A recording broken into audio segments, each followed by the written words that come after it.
Alright. Hello, hello. Looks like things are working.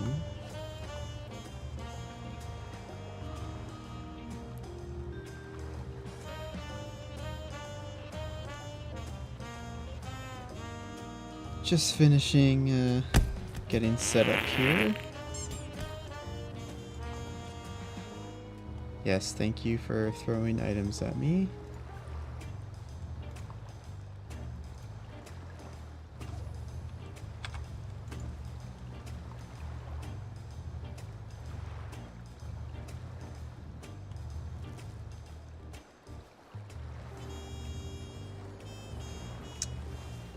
Yeah. Sure. Okay. Alright, MSQ. It's been a while since we've done this. Some of the story I've kind of forgotten because it's been so long, but you know, the important parts are still there, I guess. I guess we're gonna be continuing helping out Wuk Lamat and Koana with their Dawnservant stuff. Even though I don't think we really have to, we're not like contractually obligated to. And we gotta close up Sphene's storyline because, you know, long lived the queen.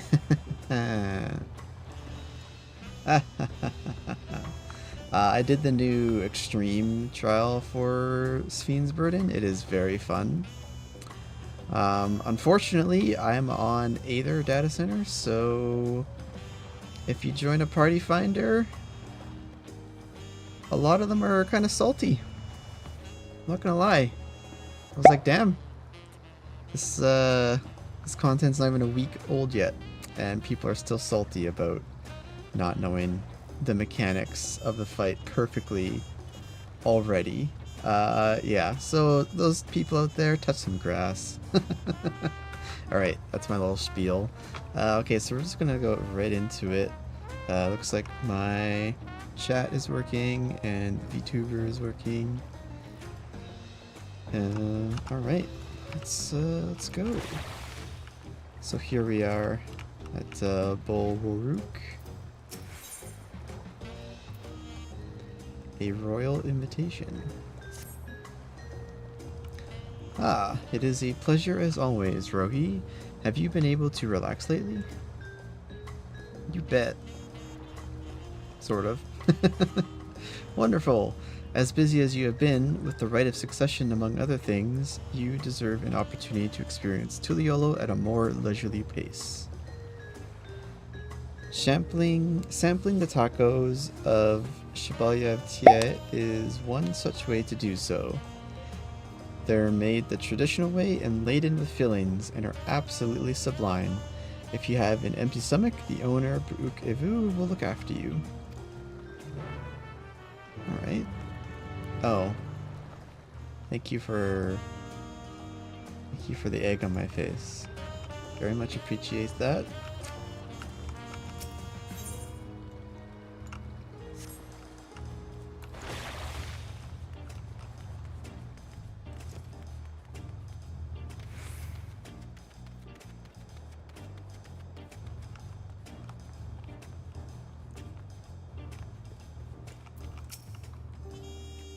Well, it isn't Rohi. Alone today, are you?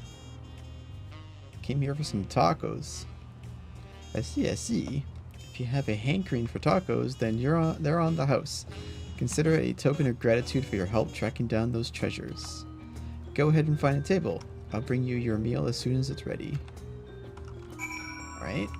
I'll take free tacos. I actually had tacos for dinner tonight. Some carnitas. Slow cooked.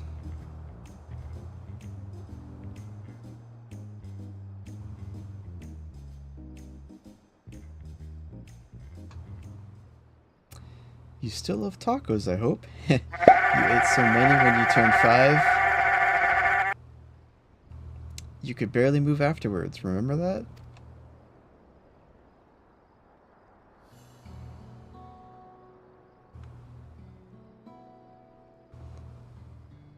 No, not really. That was 30 years ago for me. Right, sorry. It's still strange for me too. Just the other day you were a little boy, clinging to your mother's skirt as you set off for Yassilani. And now you're a grown man, with a face full of hair. Even so, I knew you were my son the instant I saw you. You're still family, and you can always rely on me.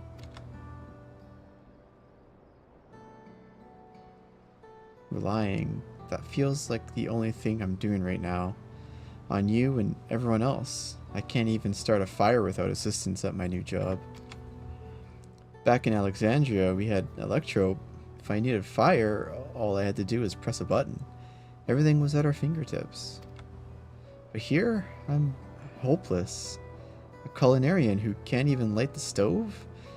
The way the others in the kitchen stared at me, gods, I've never felt so embarrassed. Sorry to hear that. I'd been told the tales, but it seems life is really different within the dome. My wife and children, I was thinking I'd have them join me once things had settled, but at this rate...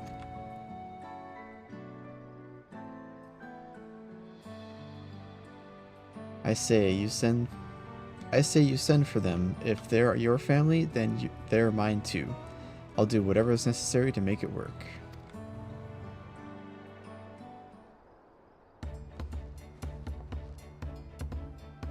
I didn't mean to overhear, but it seems you're having trouble readjusting to life in Tuliolo. But Wuk Lamat. To aid folk like yourself, we've established a support group at the Wing of Reflection. There, you can learn the skills you need to learn outside the dome. It isn't easy being back, I know, but I'm hopeful that they can make things easier. That's exactly what I need. I'll definitely seek this group out, and I'll bring my family with me. Thank you.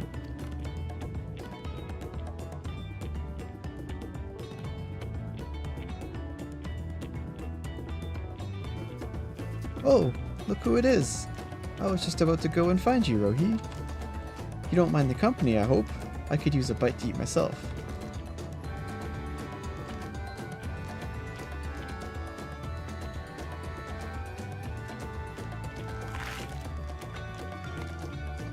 Bonch. Nom nom nom nom nom.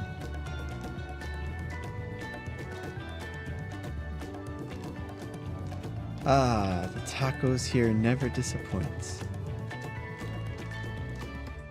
So, what have you been up to lately?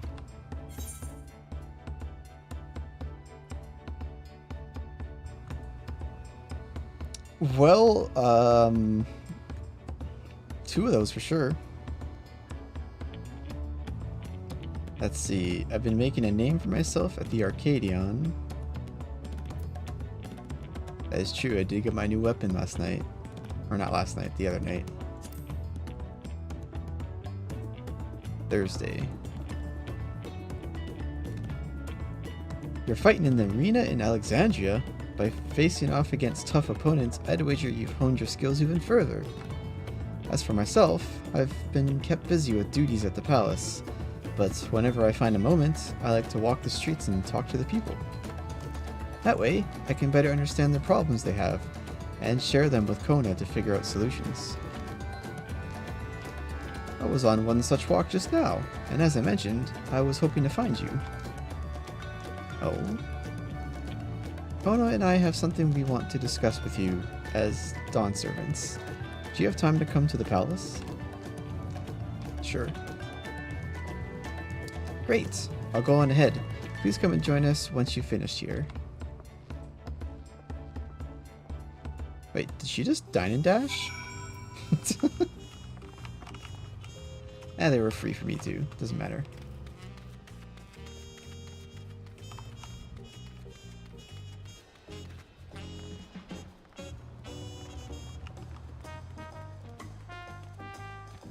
Please don't delay. I can't delay your commands, but everything is on a cooldown, so if that's what you mean.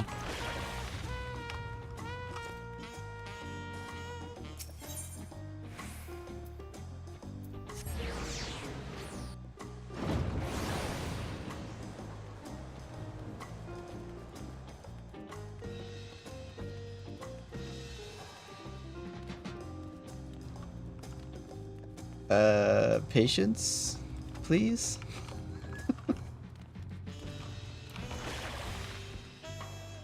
Give them a moment for pity's sake.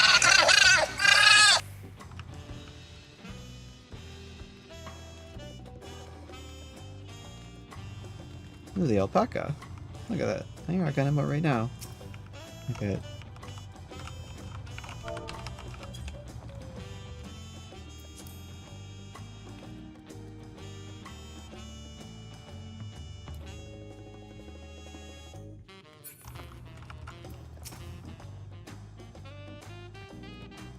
Master Rohi, it is always an honor. Val Kona has stepped away to attend to a pressing matter, but he should join you within before long. Enter Sunperch.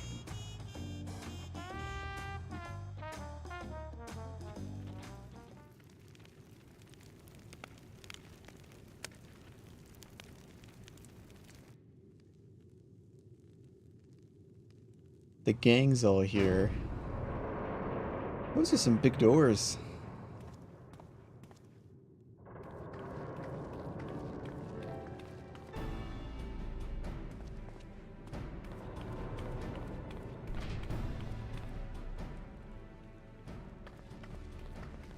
Well, you're all here too. Valcona summoned us, though if truth be told, Alphino and I have been seeing him quite regularly of late. He asked us to share our knowledge of Hainish culture, you see, in hopes of further strengthening your alliance. We were of course happy to oblige him. Kral and I were likewise summoned, otherwise we've been carrying on with our work, compiling information on the Golden City. My grandfather embarked on his investigation 20 years ago. With our report, we shall finish what he started.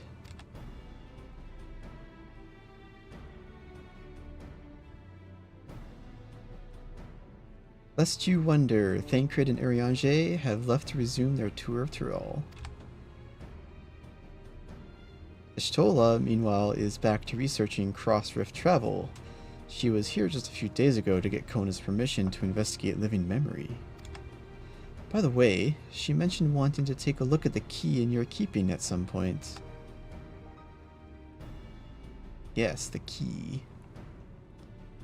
If the look she had in her eyes was any indication, I suggest you brace yourself for when she comes calling. You're like to be stuck with her for a while. Well, alright. As for Astinian, Stinky, we know neither where he is nor what he is doing. Some things never change. That'd be funny if he's like, he's right behind you.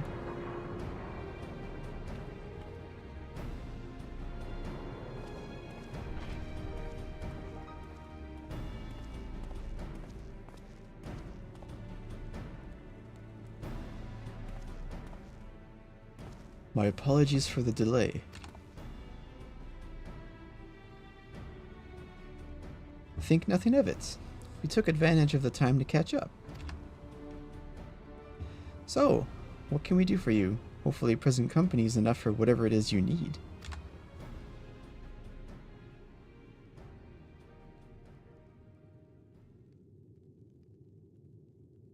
The matter for which I have summoned you pertains to Alexandria. A state funeral will soon be held in Solution 9 to mourn the passing of Queen Sphene. King Sareel Ja and his administration have invited us to attend.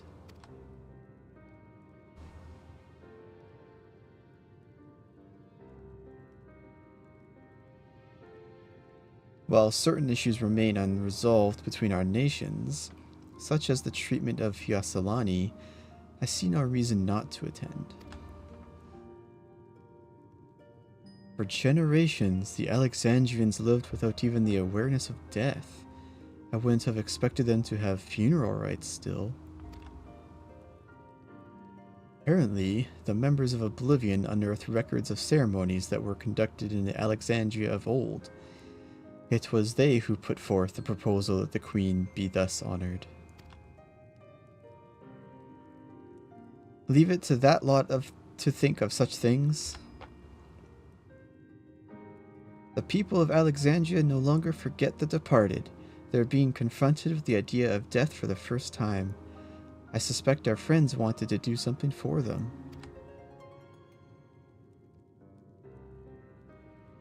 Though Sphene was but a simulacrum, she was nonetheless a pillar for her people.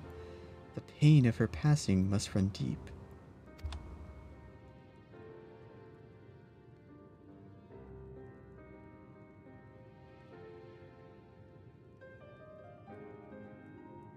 Indeed, a funeral will give Alexandrians the chance to come together to express their grief, that they might overcome it. I wasn't sure at first, but I've decided to go, not only to be there for Wuk Ja, but to put his chapter behind this.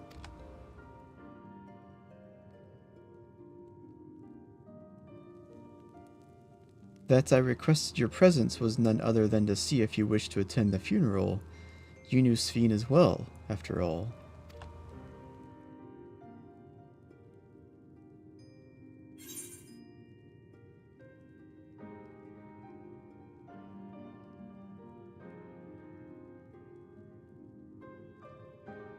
Oof, those are some hard choices, because, you know, we were the ones who did kill her.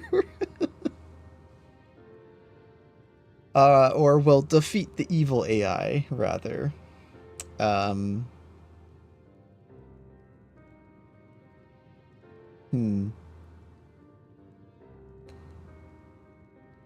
but I care.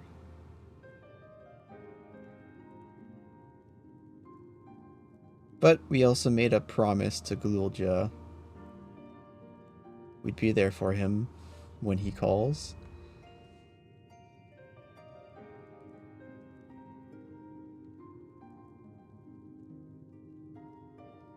We did. We cleared it on Thursday. There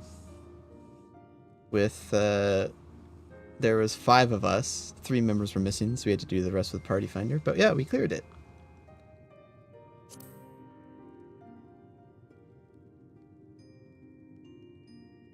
And I got my Pictomancer weapon too. Because you consider yourself responsible for her demise, I take it, but that's not a burden you bear alone.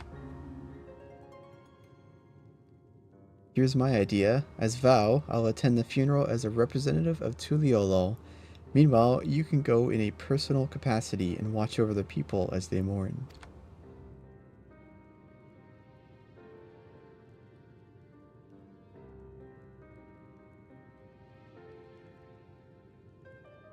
I feel the rest of us should go too. Regardless of the reason, the fact remains that we deprived Alexandria of her beloved ruler.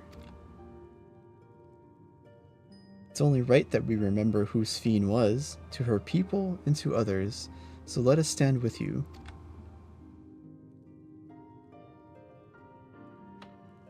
Then it's decided.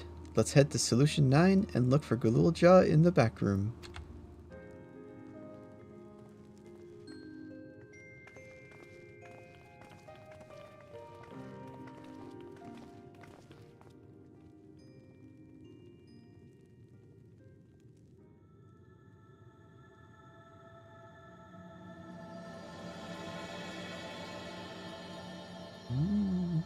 Crossroads.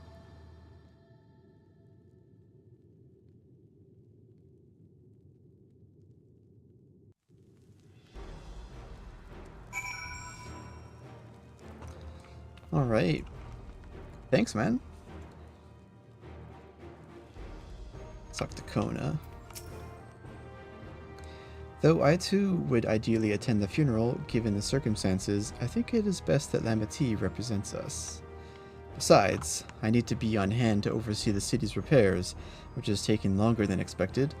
When that work is complete, we will finally look into installing new thrones. To have Father's throne here still, it makes me feel he is close by. I'm quite happy for it to remain for a while.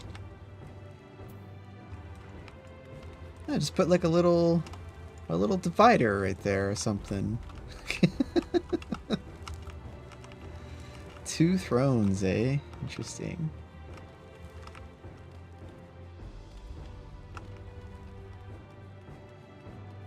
Alright.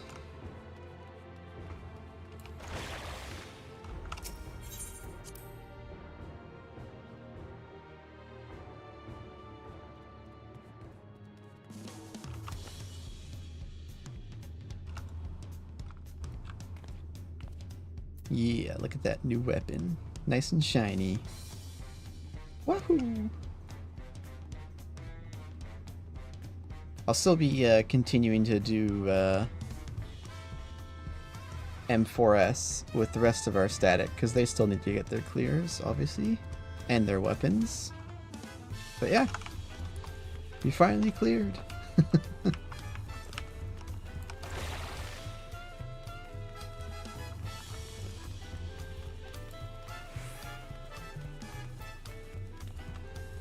Wait, do we just need to go to solution 9? Yes.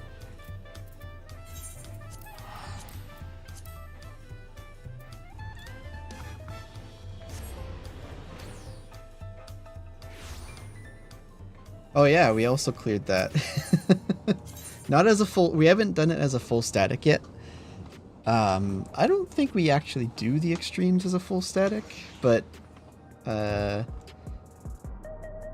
I cleared that on Thursday, but I think I stopped streaming because yeah, we did it. We went in and learned the fight, and then we took a break, but it was like over an hour long break. So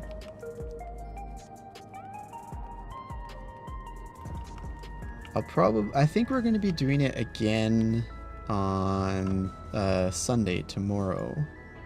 I'll have to double check what time.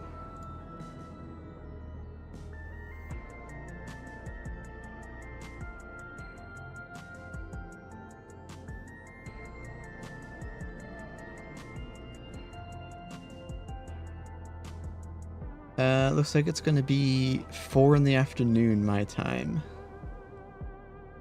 So that will be fun. And it's gonna be with a full party, not Party Finder. Because I stated earlier, Party Finder lately has been like kind of salty. The content's not even a week old yet, and they're like, how do you not know the mechanics? And you're like, really? Really, dude? Oh yeah, how do I get in here? Oh, it's on the other side.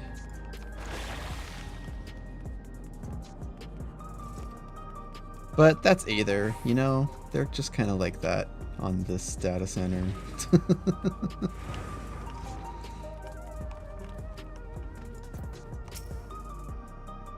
You head into the back room? Yeah.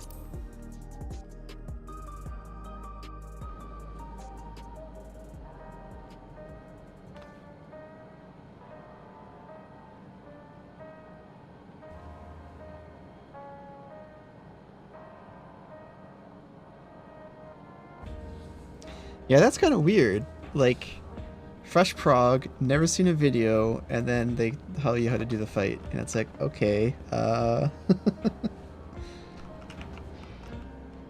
hey, it's Shale. Glad to see the invitation reached you. As you may have heard, we were able to find data on forgotten funeral customs amidst old records. Oh. It appears to have been preserved by those who rued the loss of culture due to the proliferation of regulators. We're grateful for their foresight. Interesting. What does Janault have to say? We haven't talked to him in a while. Hey, you ever heard of the Rodina Consortium? I absolutely can't stand that lot, let me tell ya. That's why I gave the Nexus Arcade a wide berth. Even the residential district's too close for me liking, so I just crash here. You just sleep and work here. Okay, dude. Okay. Geode. It's good of you to come. We're expecting a large attendance for the funeral. The venue isn't like to hold everyone at once. But the altar will remain for those who couldn't be present during the ceremony. We ourselves plan to go and pay our respects afterwards.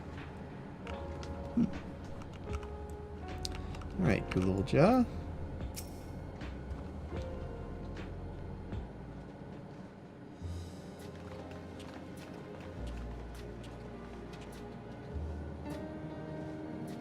Ah, you came for the funeral. Of course. I'm the only one who will officially take part, though. The others will watch over the proceedings. So, how have you been? It's been a while since my last visit. I'm good. Shale is always teaching me new things. Recently, I've learned about Everkeep systems and the mechanical soldiers. It's knowledge I'll need to use my authority properly.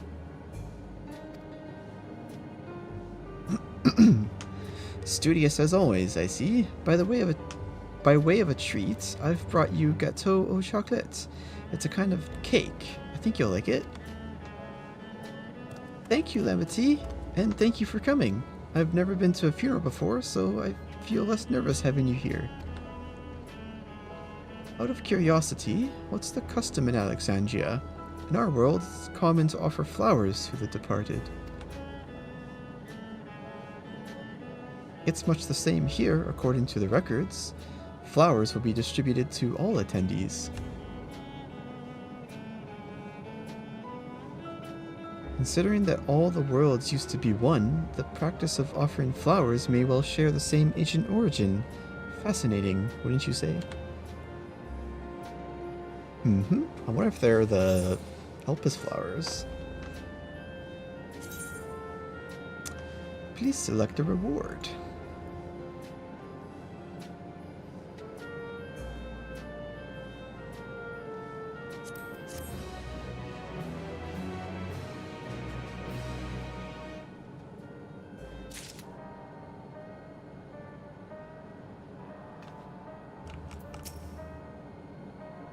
While we proposed the funeral, the royal administration took on the brunt of the planning.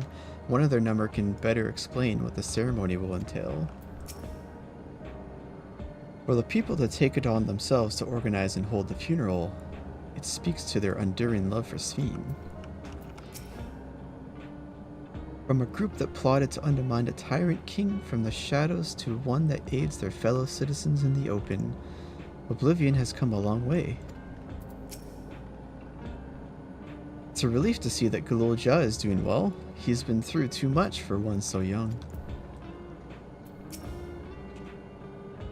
Although I've been in the back room before, there was no time to see the sights. I should like to take a closer look at the equipment.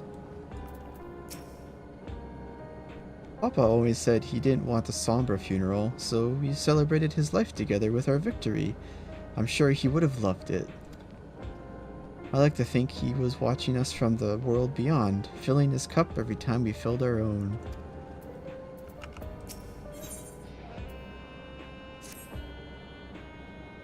The flowers are being handed out at Praxis Park.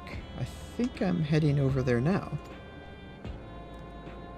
We'll join you. There's a man I would like to speak with, Gosan. He was apparently Sphene's aide, and the one who sent us the invitation. Come on, let's go.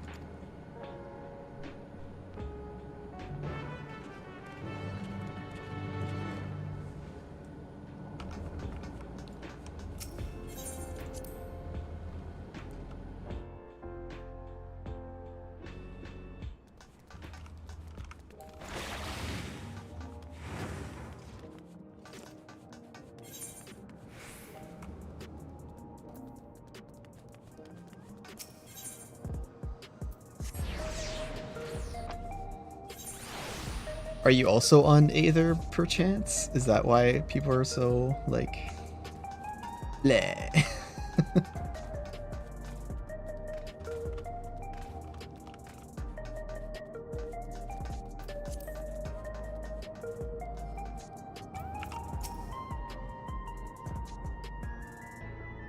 Oh, you are.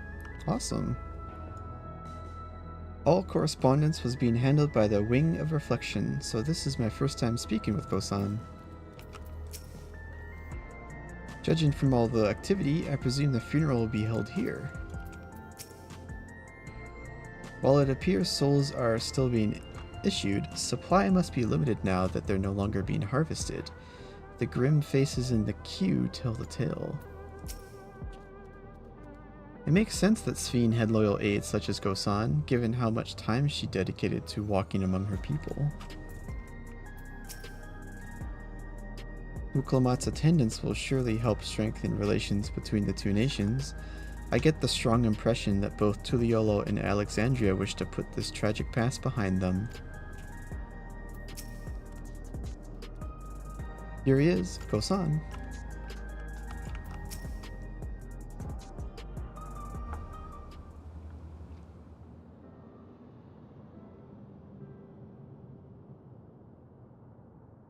Why, I'm Val Wuk Lamat of Tuliolo. Thank you for extending us an invitation to Queen Sphene's funeral. We are honored, truly. I had seen you before from a distance, but never had the pleasure. I am Gosan, former chief aide to the Queen. Since her passing, I have been responsible for administrating affairs of state.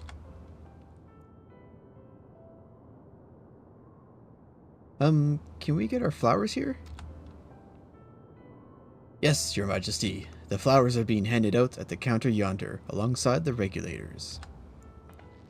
What? We need to wear regulators for the funeral? Ah, rest assured they are not a requirement. We're aware your people do not use them.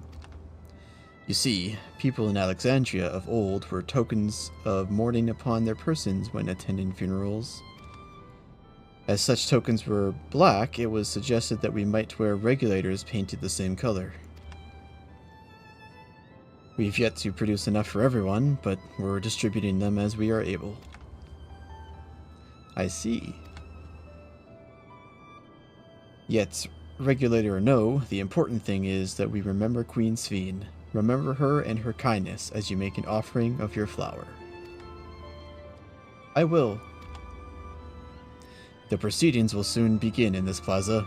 Please take your place once you have your flower.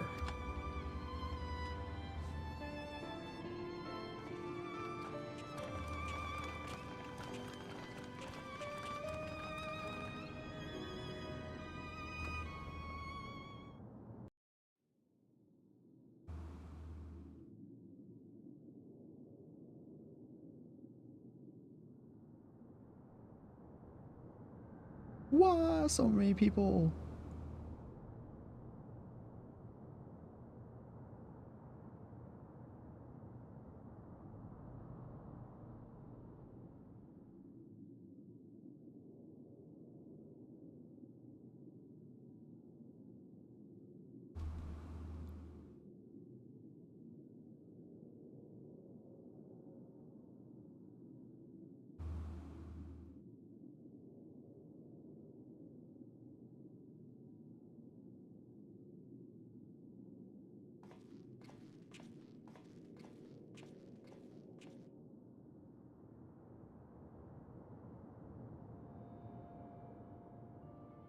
Although we are gathered here for the same reason, we hail from different lands.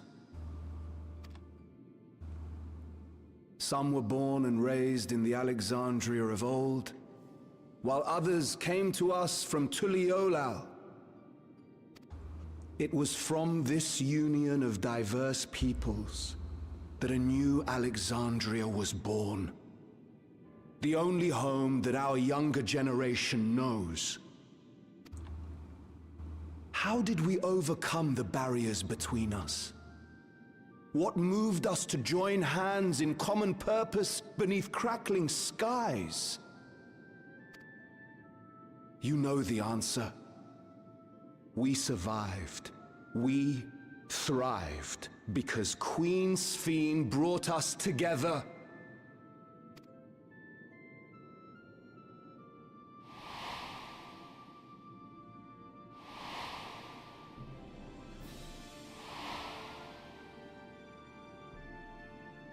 Inspired and encouraged by her boundless kindness, we strove to be better, for ourselves as well as those around us.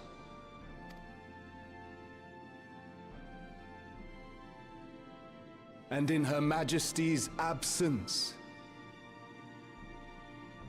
there is a sadness beyond words. Yet we must.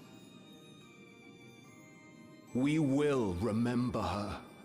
Remember all the good that she has done for us. So let us pray, as the people of the Old Kingdom once did, for the peaceful repose of the departed. And let us keep our beloved Queen forever in our hearts, that her memory might guide us unto the morrow.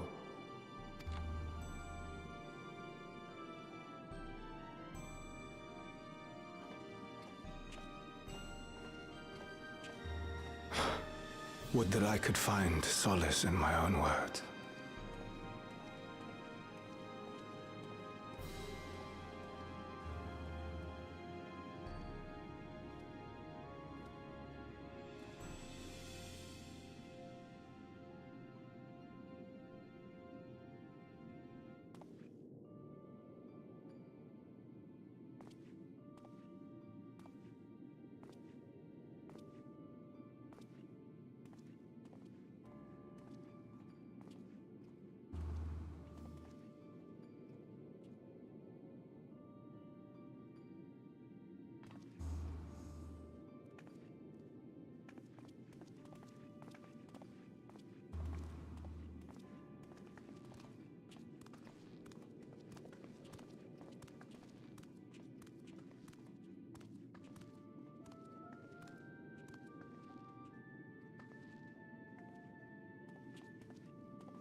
Was Queen Sphene taken to the cloud? She must have been. To still remember her is strange, isn't it, darling? I miss her. She would always cheer me up when I was down. But even though I remember her, I'll never see her again. That doesn't make sense.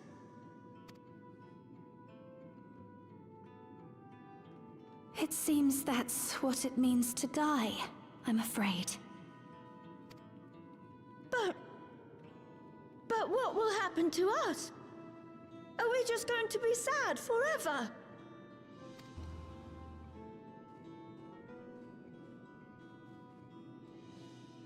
What will happen indeed? Everything that we have, we owe to Queen Sphene. How are we to go on without her? I still remember Her Majesty so clearly. If only I didn't, I might feel better about the future of our realm. Perhaps we should also consider moving to Tuliolo. The journey won't be easy, but it'd be better than staying here in uncertainty.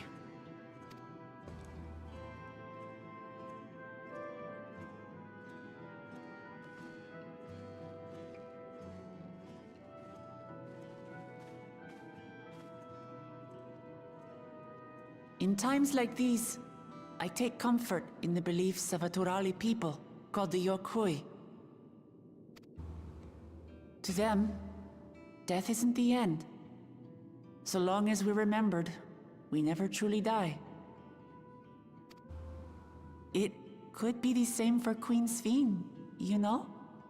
If you keep her alive in your hearts, she'll always be with you.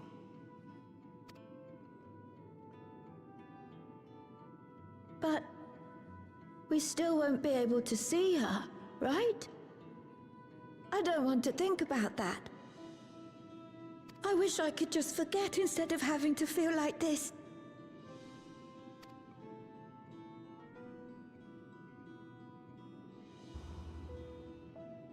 I'm sorry.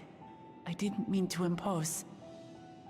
Please, mourn your queen however you see fit.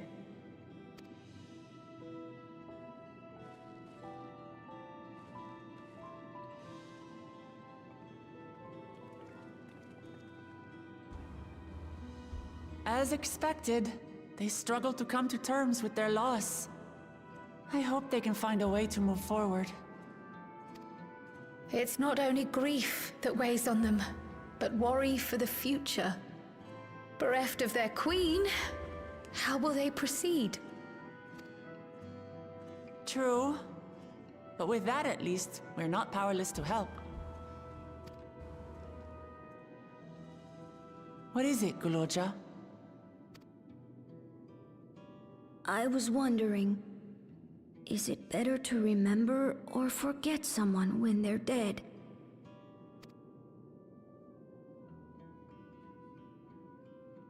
I remember my father, and every time I think of him, it hurts. It's the same with Queen Sphene. Knowing that she's gone makes me feel sad. But it's different with my mother. I never knew her, so I don't feel as bad.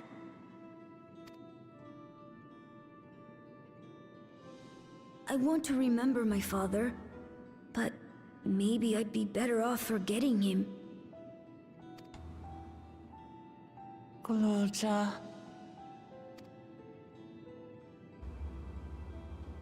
Why don't we continue this somewhere else?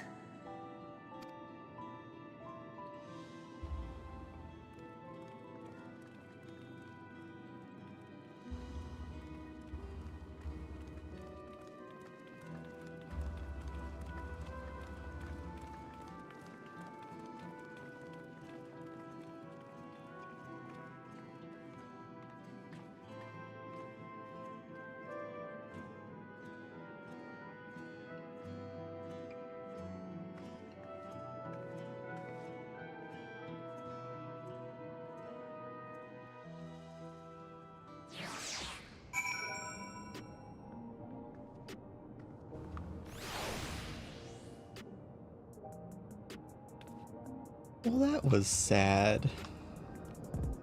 It was a good ceremony, though. Seems a good place to continue our conversation. Simply leaving Alexandria won't solve all their problems, I fear. The problem runs deeper than that. I'm sorry, I shouldn't have brought that up. It's okay. Seeing that child reminded me of myself, of how hard it was for me to accept that grandfather was gone. But that sadness is what gave me the strength to come this far, and I would never choose to forget it. Never. I hope the altar can provide comfort to those who need it.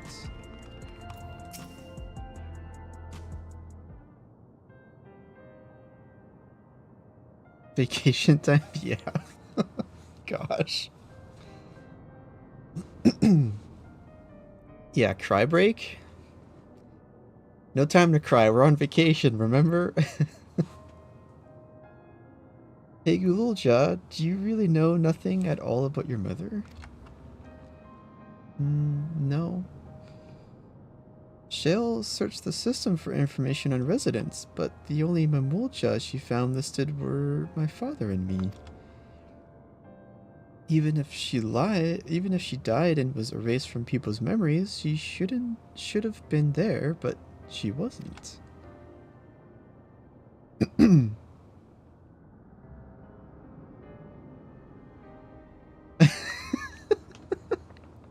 That's funny. Hey Google. Well, that you're here means she was here too, inside the dome. There can't be any other way about it.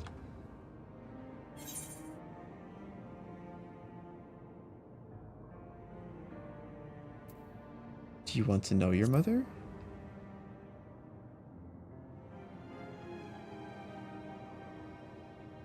I think so, even if it makes me feel sad. I want to know her. So I want to try looking again, and if I don't find anything this time, I'll give up. I see. Well, if that's what you want.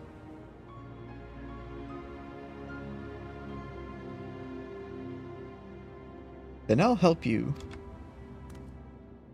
I'd like to help as well, and I believe I speak for the others too.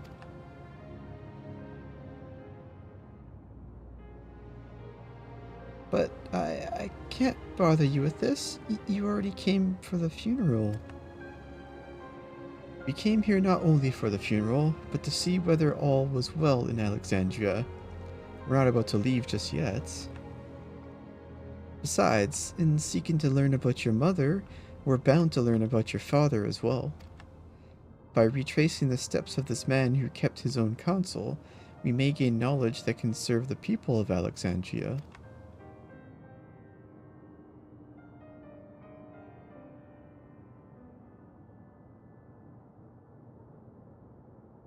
Alright, thank you everyone.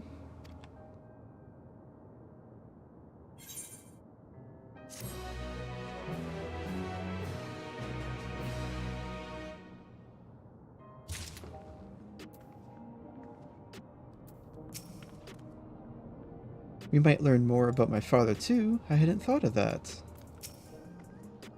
If this is what Sareel Ja wants, then I'll help him however I can. After all, we're family.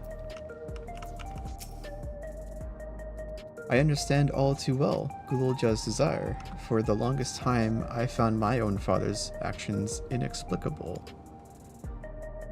Yeah. If no records remain of Sareel Ja's mother, then where do we begin our search? Can very much relate to his feelings. I pray Sareel Ja finds what he seeks.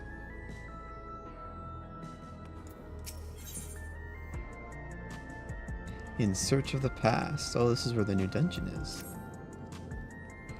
Assuming neither memories nor records of Sareel Ja's mother remain, we must cast as wide a net as possible. I suggest we split into groups. Rohi, if you could make inquiries outside of the outskirts. The rest of us will do the same in Solution 9.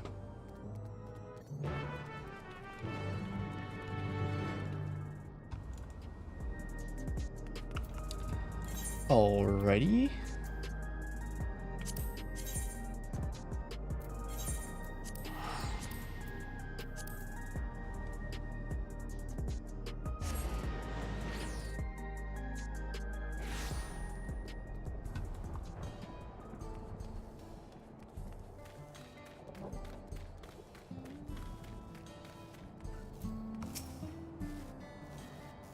Sorry, but I've never heard of a Sareel Ja woman living in these parts, much less one connected to Sareel Ja. You might have better luck talking to the people over in a Tanawatan settlement of the north of Everkeep, in a place called Ueyawata Station. The resilient son won their loyalty when he saved them from some crisis or another, or so the story goes. If I remember correctly, their chief's name was Kaniloka. Alright.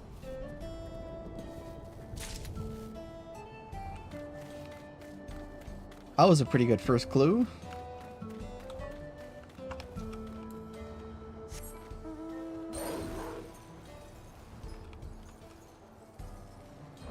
Oh, I need to...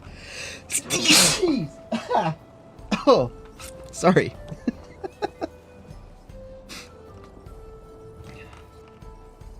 That was a weird sneeze.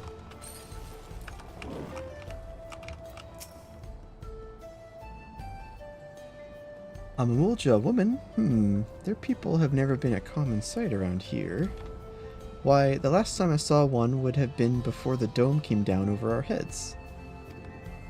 She was among an entourage of Landsguard that was dispatched here. I assume they all returned to Tuliolo after their mission.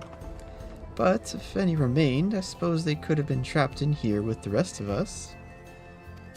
Alright.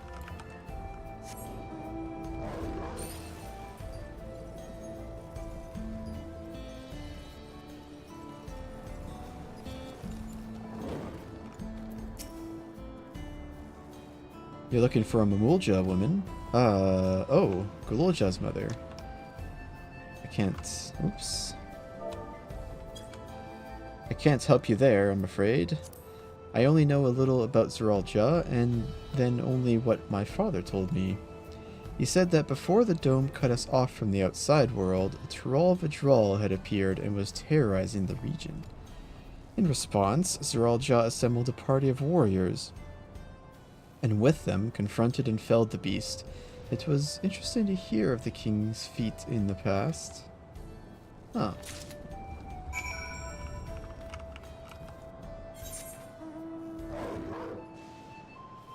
Alrighty. Where do I go next? Oh, to the back rooms.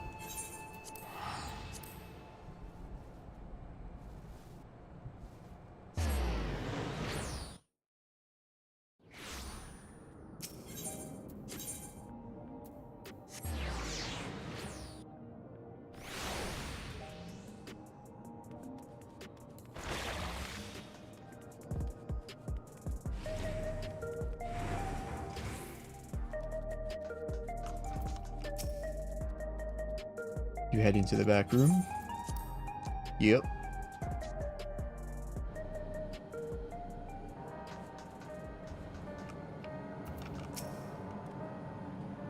Ah, you're back too. I told Shale all about your search. Sareel Ja rarely made public appearances, so the people had no idea how he spent most of his time. Yet, I believe therein lies the key to the answers we seek. Solution 9 is vast indeed. Even with the teleporters, we could cover but a small portion of it. Sorry, but I couldn't find out anything useful. None of the people I questioned had heard of a Mamulja woman before. Lamati didn't seem to have much luck. How did you fare? Found a few clues. While I failed to learn anything directly related to Gululja's mother, I did find information which may shed some light upon Sareel Ja.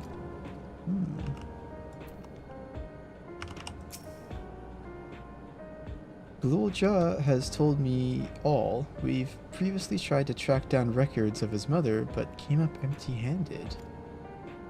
With everyone's help, hopefully we can get somewhere this time. Here's the 3 notes.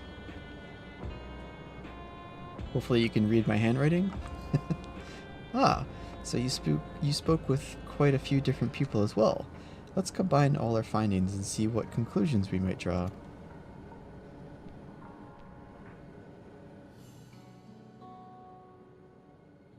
So, Sareel Ja brought a retinue of Landsguard to Yasalani, among whom was a female Mamulja.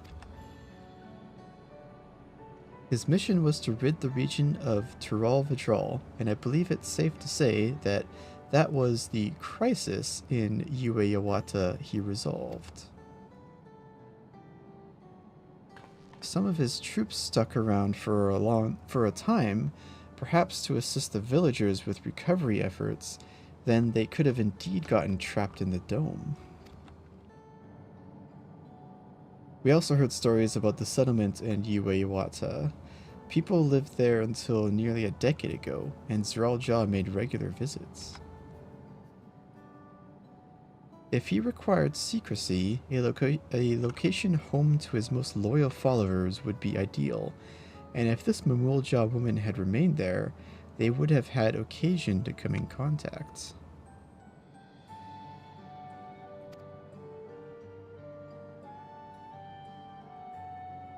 I do what I want. I see. But what could Sareel Ja have been hiding in that village?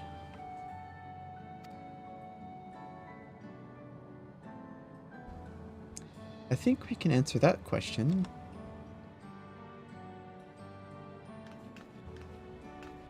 In order to retrace Sareel Ja's steps, Raha and I spoke with a researcher who worked at Origenics.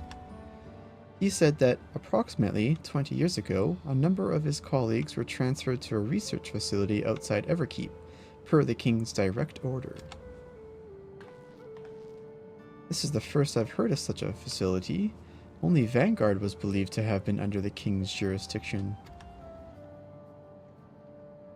It was apparently being used to develop a new kind of weapon, but I'm afraid that was all we could learn. It's plenty to go on. Even if the work there was classified, any materials and equipment needed would have been manufactured within Everkeep. So if we look into transportation records...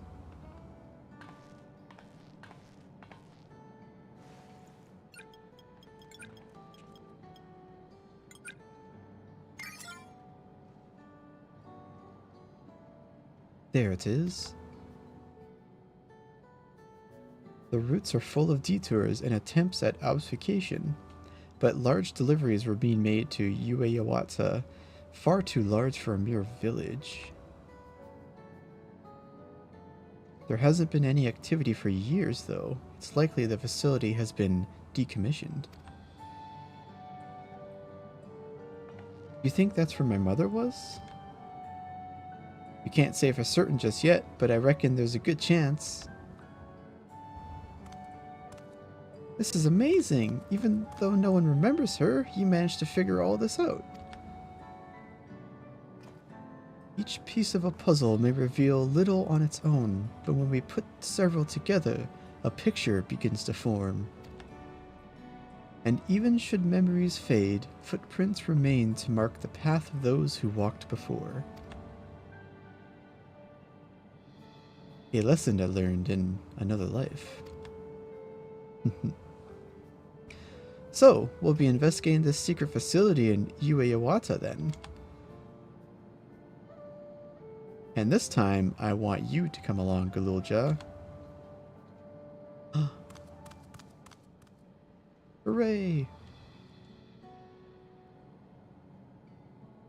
Ueyawata is on the other side of the lake. To get there, you'll need to take a hover cargo from the drift downs. Alright, thank you, Shale.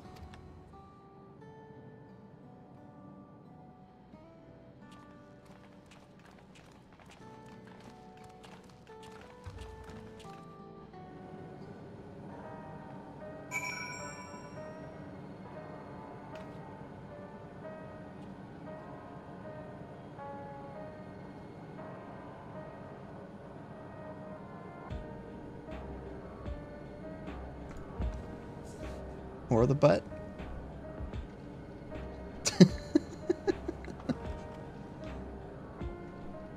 Wow. You know what? I think you should behave yourself, because sometimes when you got an itch, you got an itch.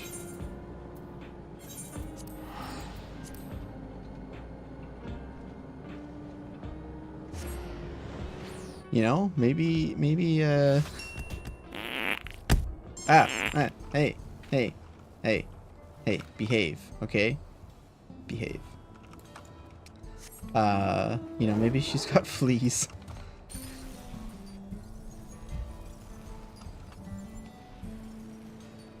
Oh, I see how it is. Okay, so you can tell me what to do, but I can't tell you what to do. I see, I see.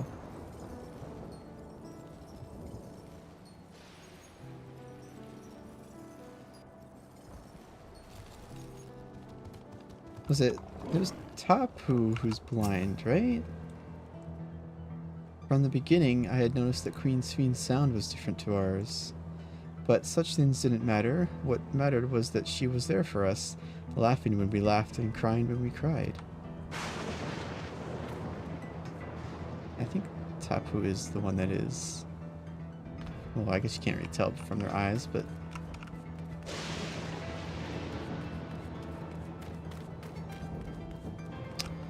Alright.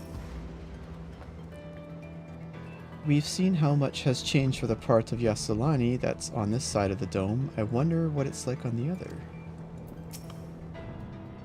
Someone would have noticed if Sareel Ja traveled from the drift downs. I expect he utilized a flying vehicle. While the researcher we spoke with remembered that he had colleagues, he couldn't recall details about any specific individuals. Not their names, nor what they were like.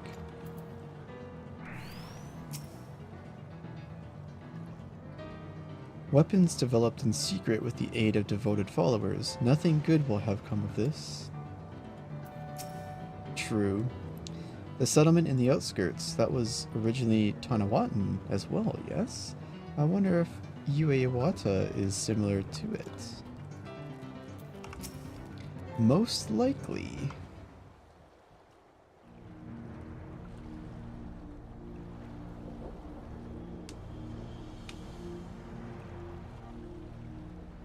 So the hover cargo will take us across the lake. I've never been over there before. It's still inside the dome, so I don't expect it to be too different from here. We'll likely encounter dangerous beasts, so the rest of us will go first. You follow when it's safe to do so, alright? Alright, be careful everyone.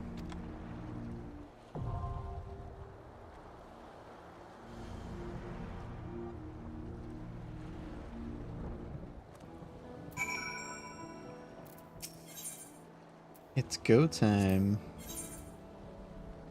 Who are we going to bring with us?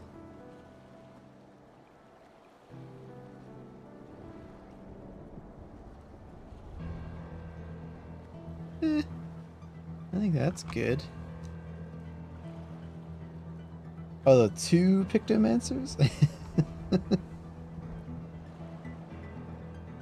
I don't think we have a melee, actually. I stand ever ready.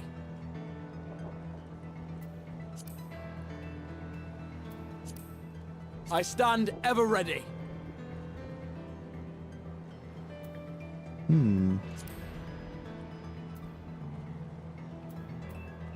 I won't let you I down. stand ever ready. Let's get to it. Oh, that's interesting. Okay, so it depends on the order you pick them. Got it. Yeah, let's make Graha the tank. And Wuk Lamat melee.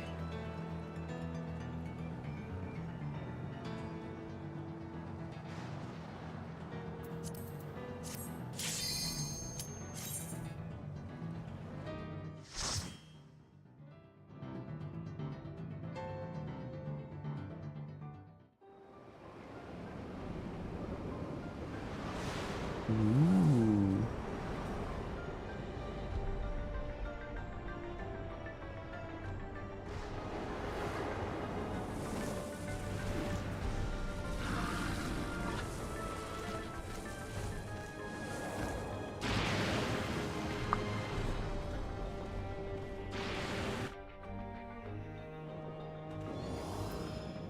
Very nice. Okay, let's eat some food. We could just eat vegetable soup.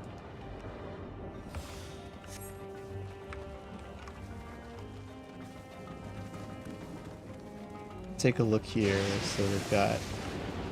Okay, that's where we came from. That's like super far. Let's take a look here.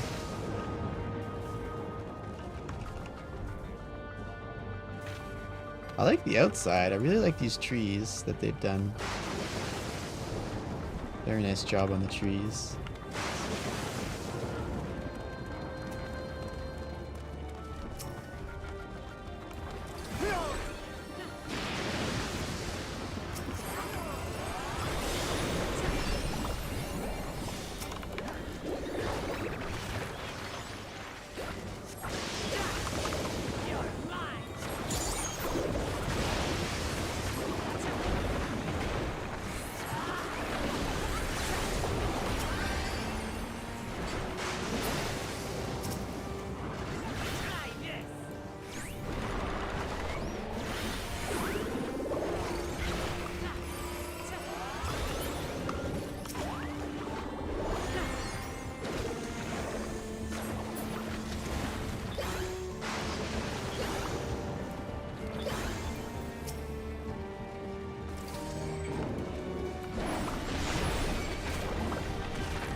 want to get a closer look at these bats.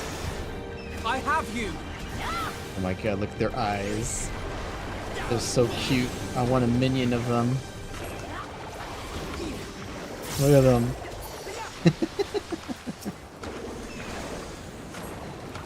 It's so like ugly cute. I love it.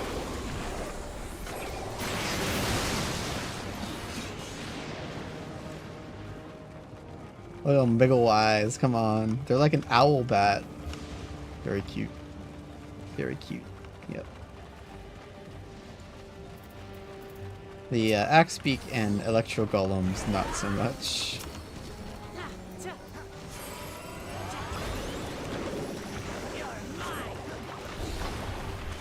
You'll allow it? Well, I mean, okay.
Back off. I have you.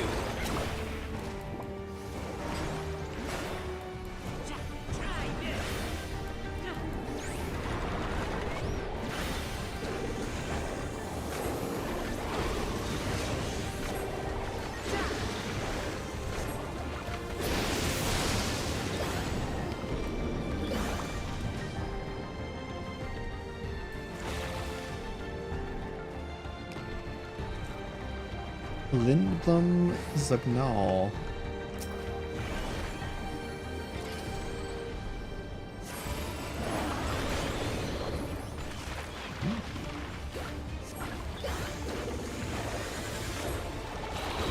Electrical overload, that's probably AoE, okay.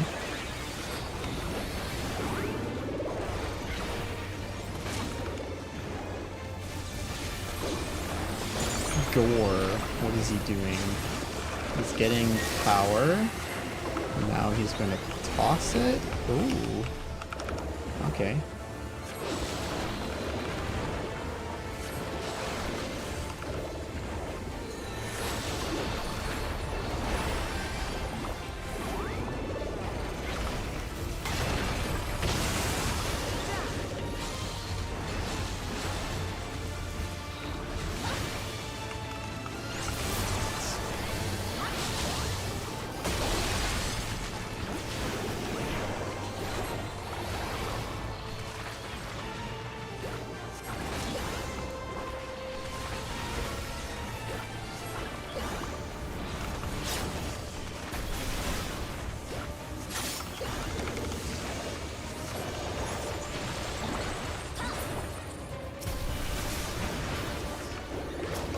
Are you all right?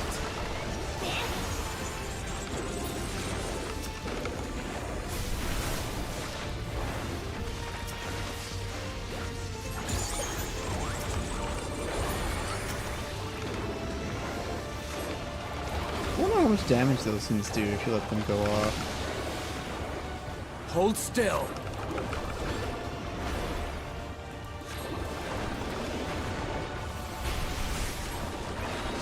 Or it just charges this thing, I guess.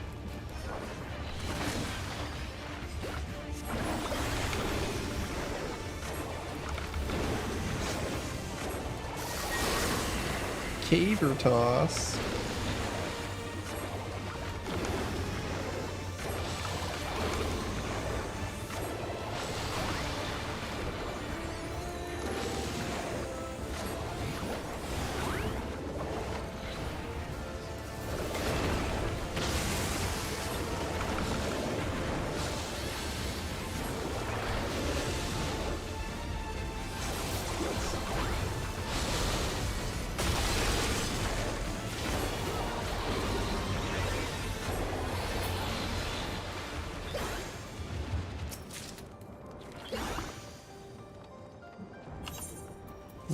from that? There's no... Is there no gear? No, it didn't drop any gear. That's interesting. Is that a bug?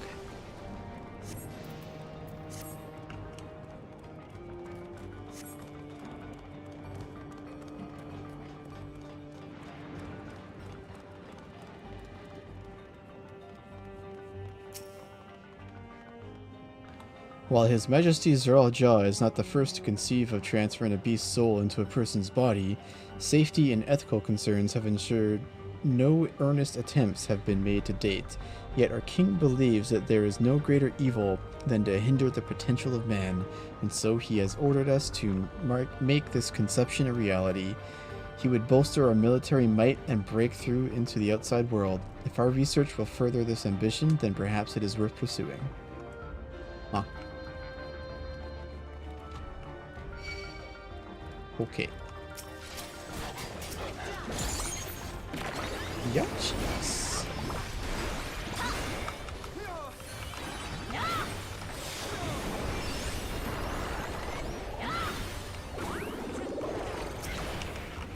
Hold still.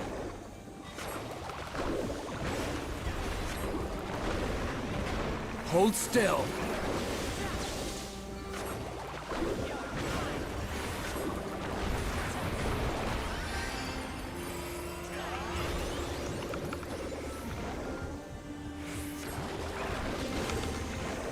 Off to play Factorio. Alright, thanks for hanging out and saying hello.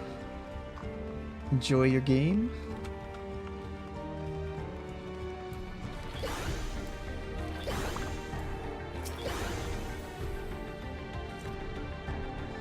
Our bodies are fragile vessels. Although the infusion of another person's soul confers strength and vitality, the soul of a beast yields mixed results. Even when stripped of memories, a feral soul can induce psychological instability in the subject. I suspect this is because primal instincts remain. And while a certain amount of bestial ferocity is expected, and I dare say welcomed, too many such souls can lead to physical mutations. For now, our objective shall be to determine the threshold beyond which a body is at risk of uncontrolled mutation. Yeah. So they did try to... Whoa, there's people in those jars. Jars. Tanks. Yeah! Excuse me, I was looking at that.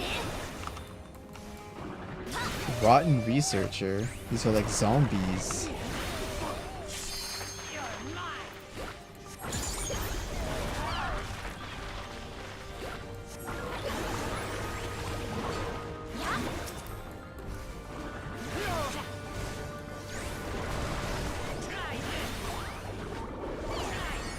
Just like a Resident Evil.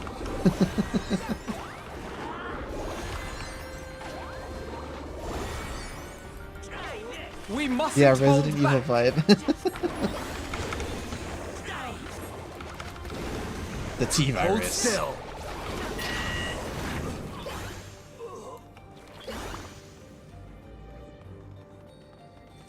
Oh, wait. How is he ahead of us? Is this a...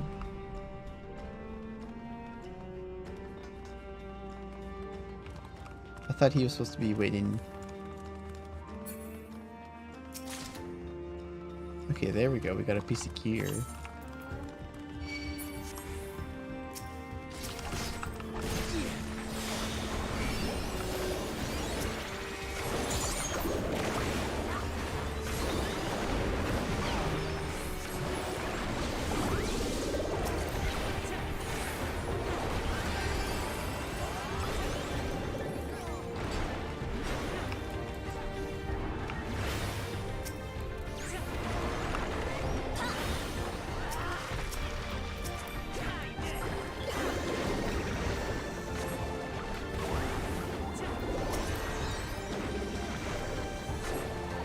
He's king? Yeah, I guess he could do what he wants, but he's still a kid.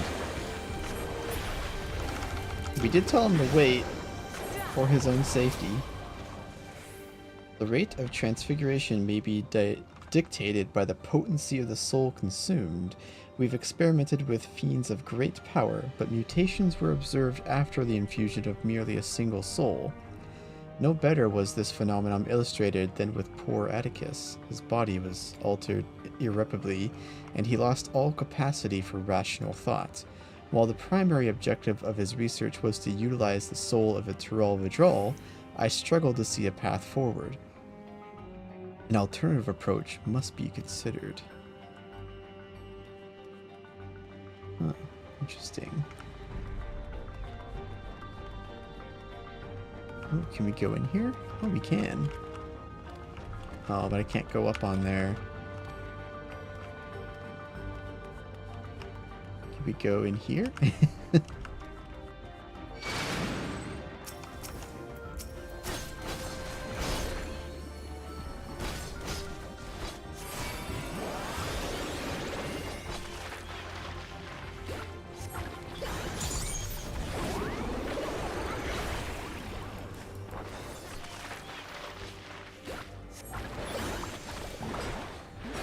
I mean, it also does show you on the map, if you can.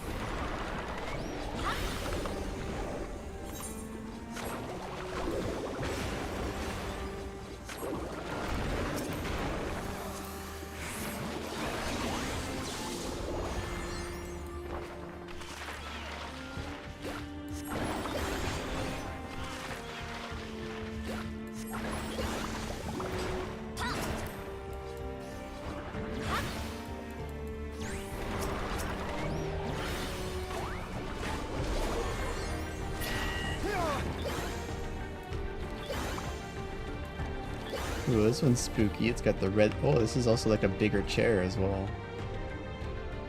Wow.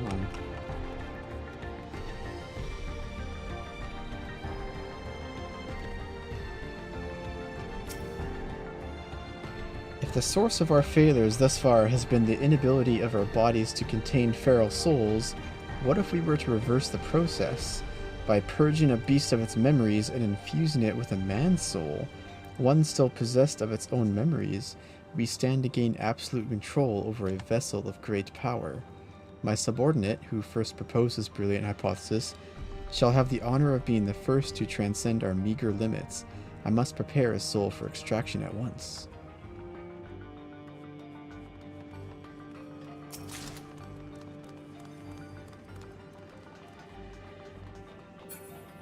I have a bad feeling about this.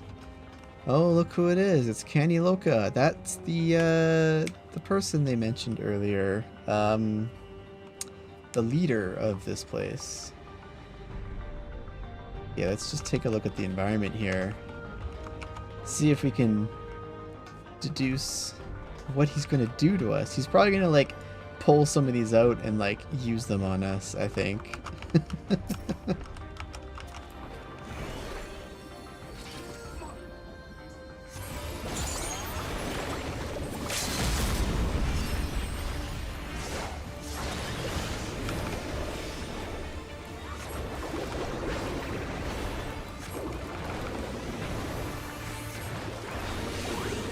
3 spirits.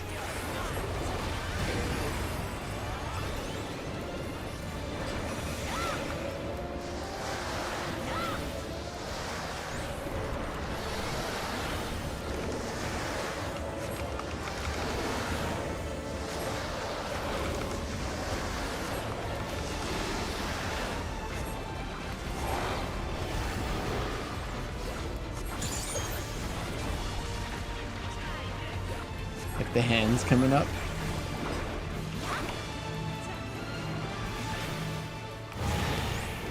Ooh, the VFX on that was, the smoke was very cool. Sorry, Graha.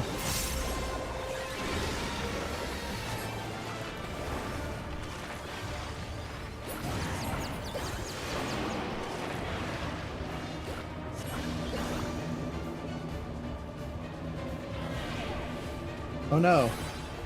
Oh well. I got a shield.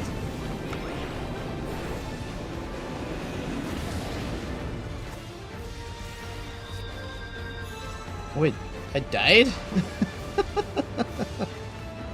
Okay, well you have plenty of time to like go through it. I didn't even see like the damage. Let's see.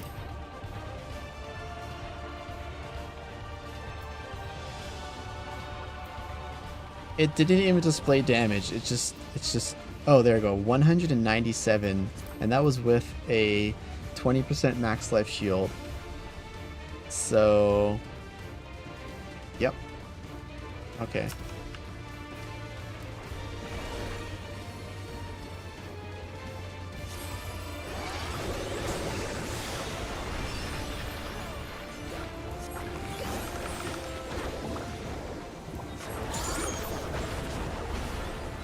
Dark Souls is the tank buster. Got it.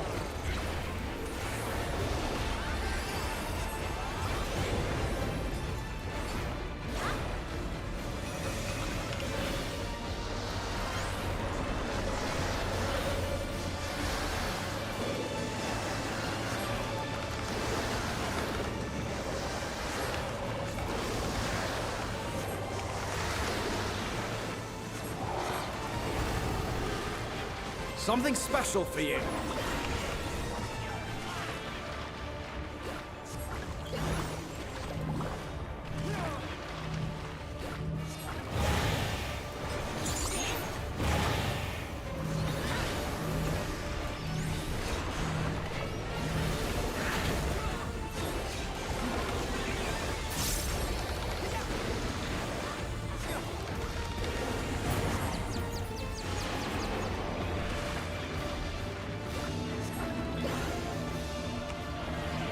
Oh no!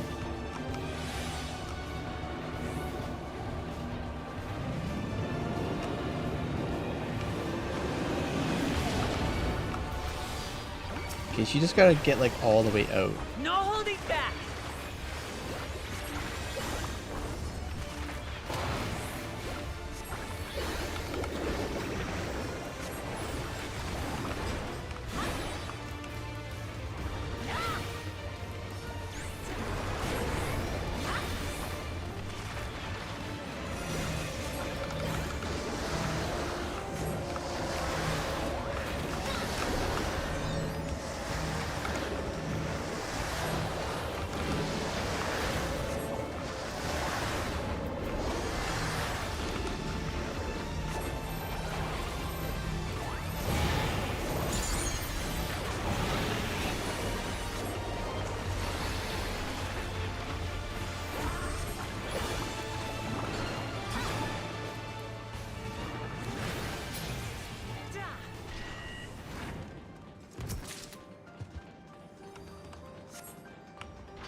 Is that a storm? Ooh. That's crazy looking. Are we... Okay, so we're outside. This is like the back of the facility. Let's take a look around. Okay. So like gravity is messed up here or something? I guess we'll find out.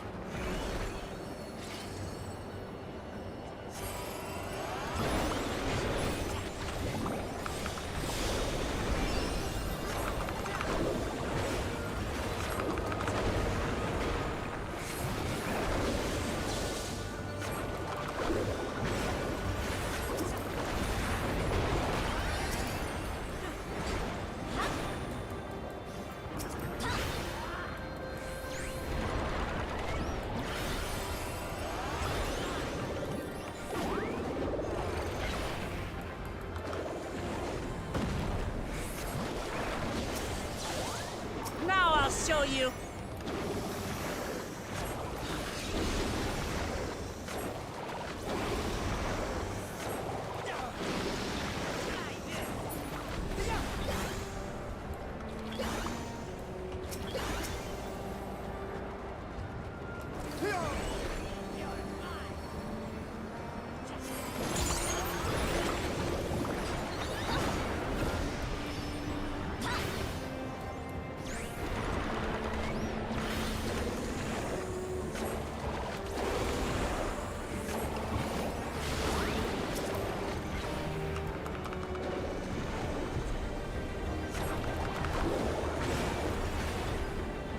not escape this!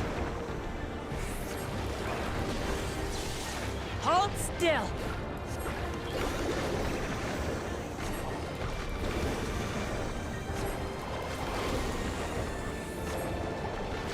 Yes it is.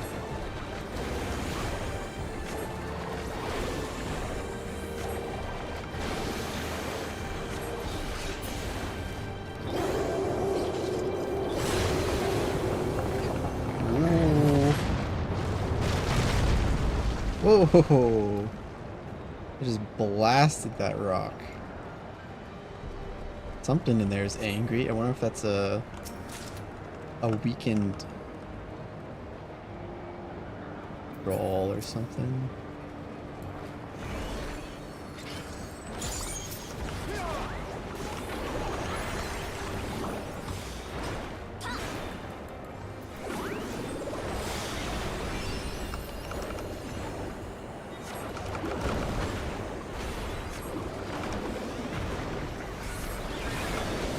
Are you all right?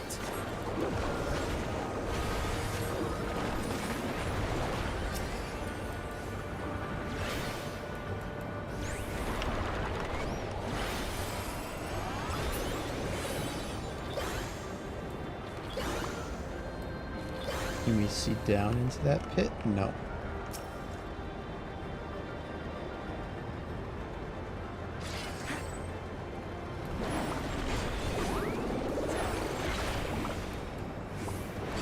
Hold still.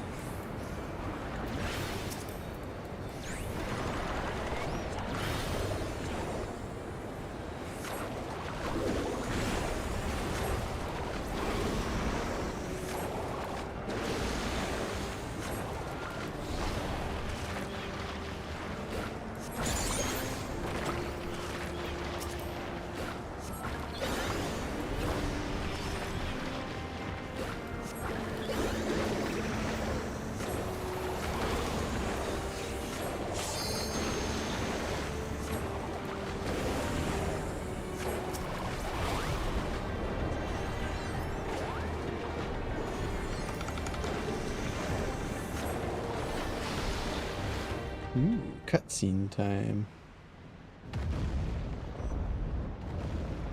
Is that a bunny? Look at that thing.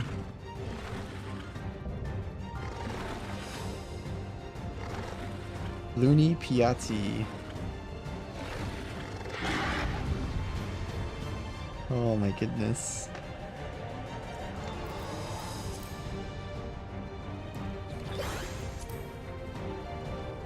Sareel Ja, is that your mother?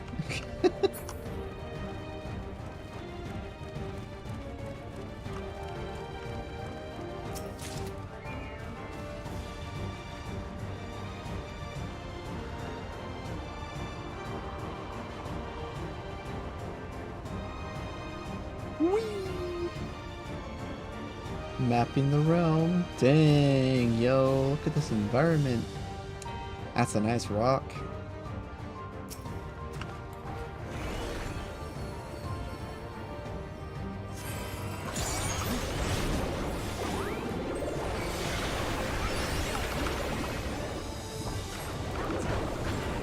Raging Claw. Okay, that is an AoE. Oh! It keeps going, okay.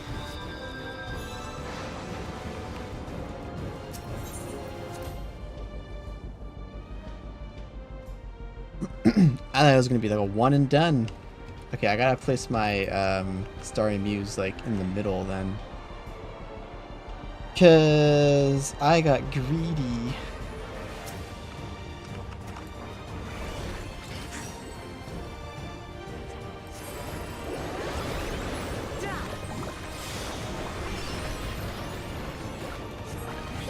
This is behind him, right? Yeah.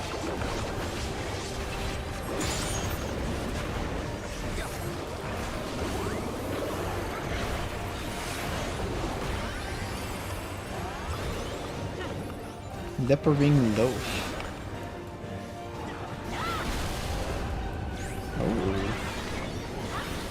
Careful.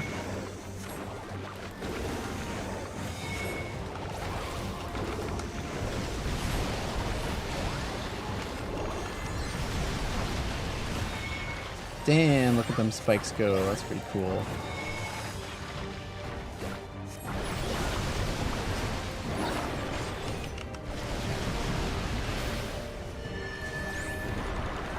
Is this what they meant by real VFX?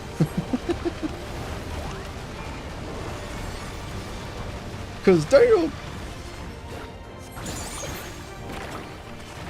Allow me.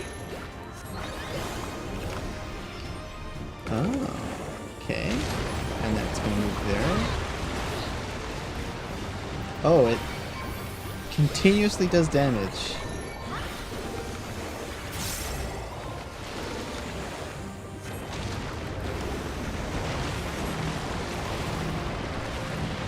Oh, they're not gonna move. There we go.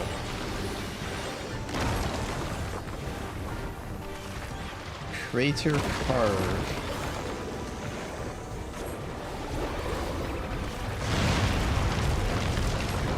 Woo! Yeah, don't be in there, eh? I bet you can fall into that too.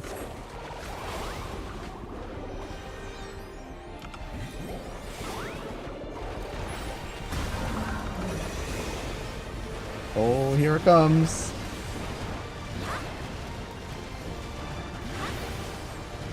It's hot on my heels.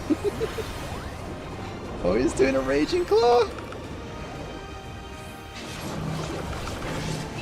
Oh shit. And a stack.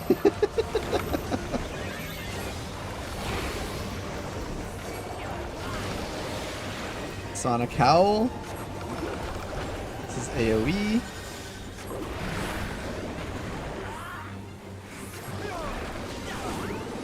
Another AoE.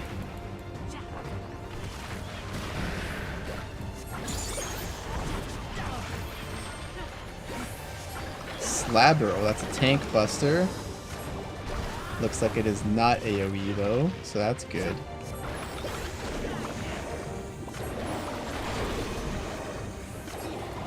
Shit, I can... Ah, shit! Got a run and gun!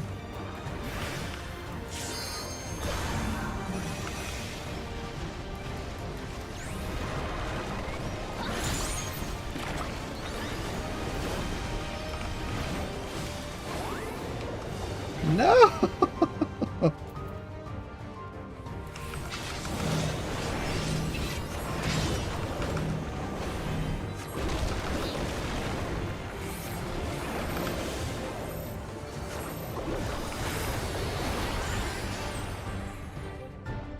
Dang, that's fun with like the hole in the middle there.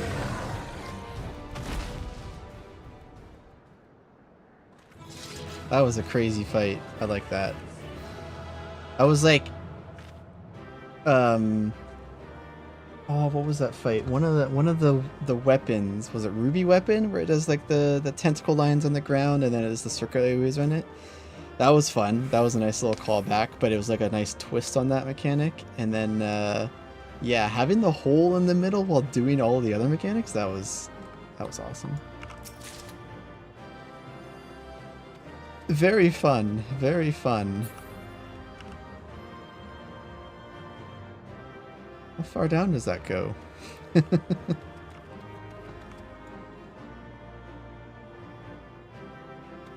It's still breathing.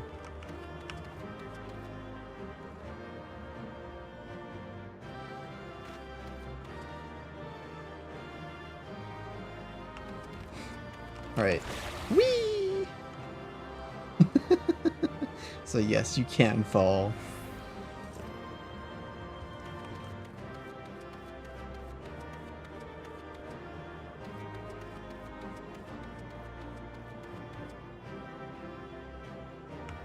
It is still alive. I wonder if that's a person then. Because they said that their experiment was, instead of to do the beast into the man, you put the man into the beast.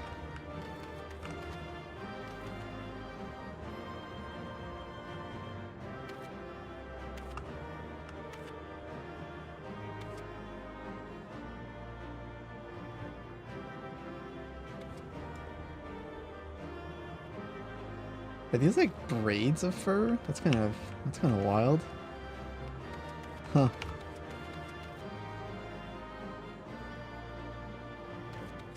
Oh, give him some water? Okay. There you go. Here's some water. Oh, I'm kind of missing here. I'll get it into his mouth.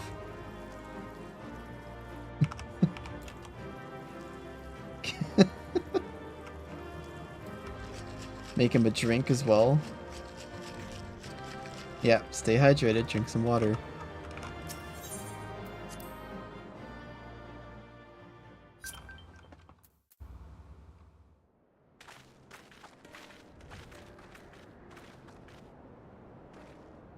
For all the talk of my brother felling this beast, he only imprisoned it, like Vali Armanda. From what I could tell, they sought to transfer people's souls and memories into bestial vessels at that facility. The Tural Vidral explains the need for a remote location. It was doubtless their prime subject. Though I expect Sareel Ja did not foresee the opportunities it presented when he imprisoned the creature.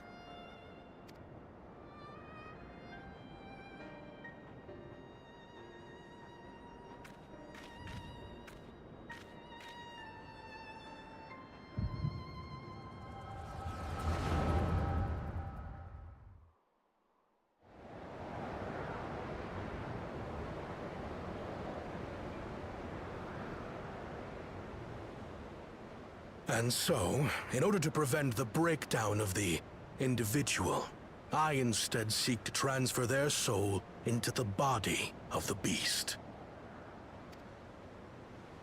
This would allow one to wield the power of a Tural Vidral. In theory, our initial experiments will involve lesser creatures, but in time, I am confident we will be able to bring even the mightiest under our control. And what becomes of those who offer their souls? As they won't be able to return to their original forms, we must consider them lost. But the sacrifice will be worthwhile, for the army you stand to gain will far surpass any composed of mechanical soldiers.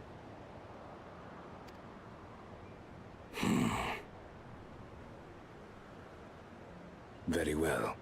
Recruit volunteers and begin at once. Thank you, Your Majesty. I shall return to the observatory and see to the necessary preparations.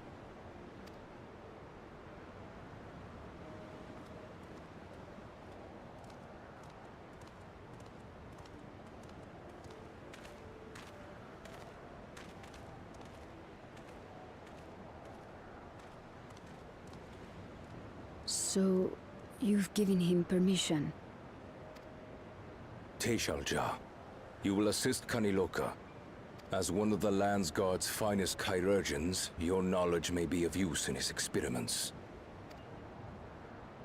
You will also watch him closely. In what you learn, you will report to me.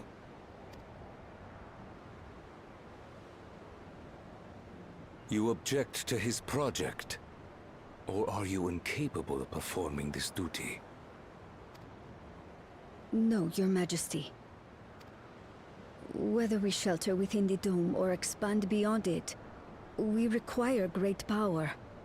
But with no one to rely upon, we must take that power for ourselves, even if the means are questionable. I will do as you command.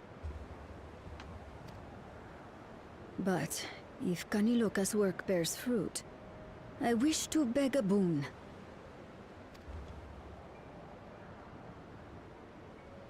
What do you desire? Something that I had accepted I would never have in Tuliolal. That I believed would forever be beyond me. That it was foolish to covet. But here and now, it is close. So very Very close.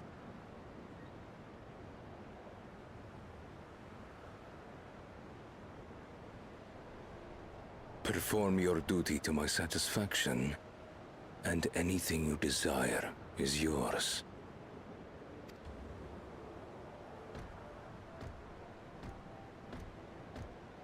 That which I seek does not lie within this dome. Here, I cannot prove the miracle. But if what you seek is at hand, then you may claim it, for it has no value to me.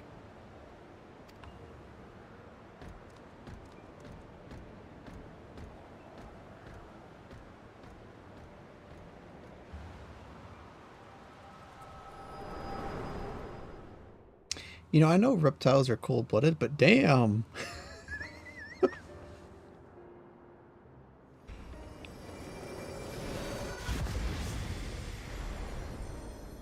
Are you all right?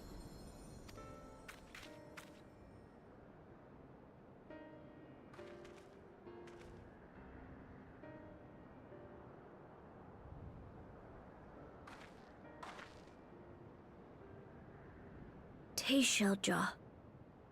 Could she be my mother? Like the people in the outskirts said, few Mamulja lived in the Yasulani. I can't imagine many other Ubigo women were trapped in the dome. That being the case, she could well be the one. This observatory Kanaloka returned to, could it not be part of the research facility? We might learn something about Sareel Ja there. That's where we're going next, then.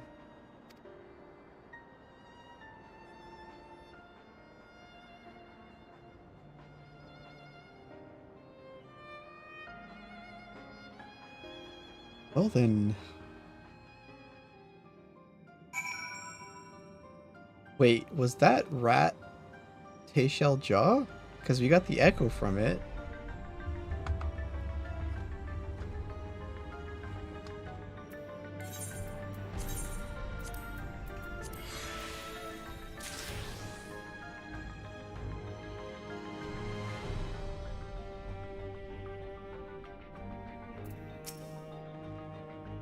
Dang, yo. Now that the danger is behind us, it started sinking in just how unsettling this place is. Hard to believe it used to be a village. That you should be able to peer into the Tral Vidral's past. I wonder what that implies for the beast's consciousness while it was sealed away. Yeah, like I wonder if they put her consciousness into the rat. It seems this Koniloka was in charge here. From your recounting, he was quite dedicated to Sareel Ja. The villagers were likely monitoring the imprisoned Tral Vidral at Sareel Ja's behest, and at some point they became involved in the research of souls.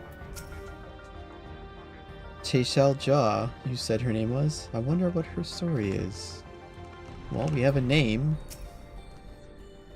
I wish I could see into the past like you, then I could see people who were gone.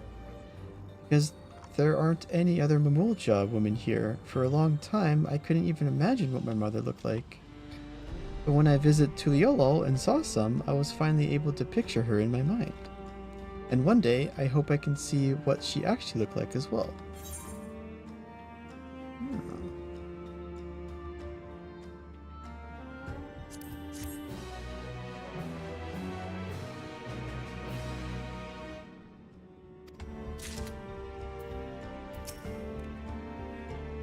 Is it alright if I go around by myself now?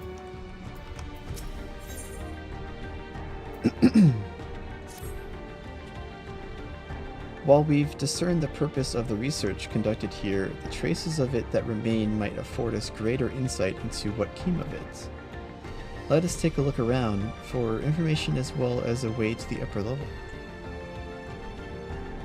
Okie dokie.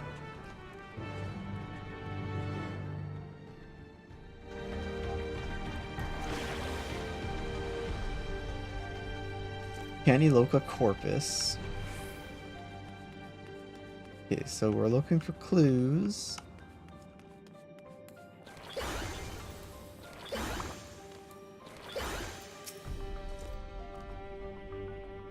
What happened to the people here? Did they all leave, or did we already meet them? Yeah, we probably met most of them.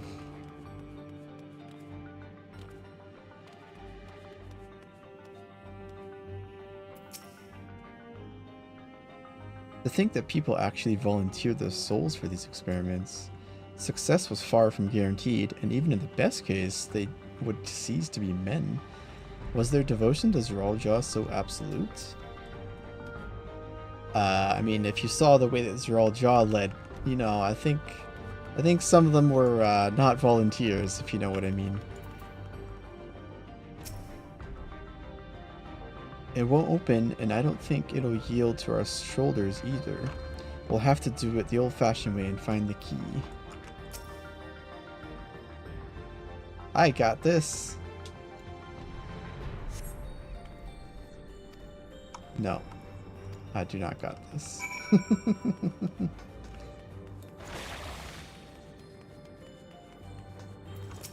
Voluntold, as they say. I wonder what Beg Luke would make of this research into transferring souls. Oh yeah, 'cause they made us the little porksy.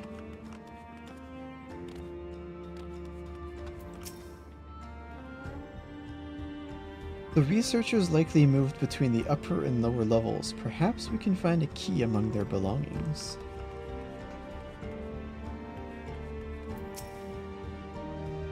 It makes me angry to think about what they did here. Well, you can't change that, so don't dwell on it too much.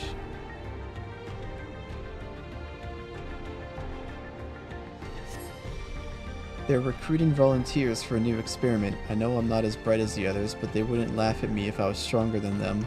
This might be my chance. Soul transfer a few days ago. I can write. Can write good? Yes, I am good. Very good. Getting hard to control strength. Today bit off hand off feeder. Cannot help it, so strong. Hungry. Always hungry. Cannot control. Eat. I must eat. Am eater must eat. You find nothing that resembles a verification key. Perhaps you should search elsewhere. Perhaps right here. The open cabinet.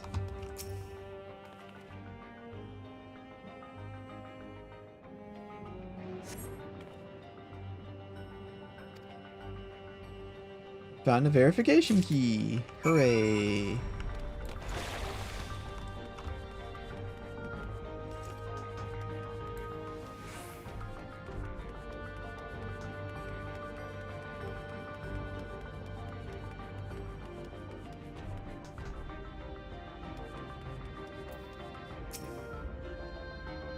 You found the key? Great. I'll call the others.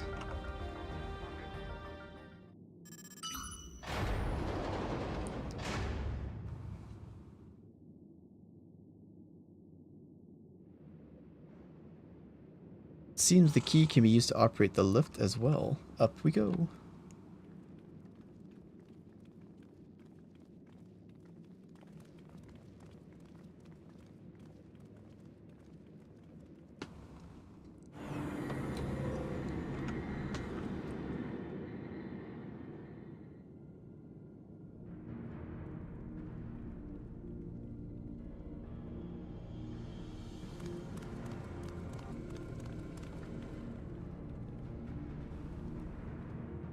Was this Neon Genesis Evangelion over here?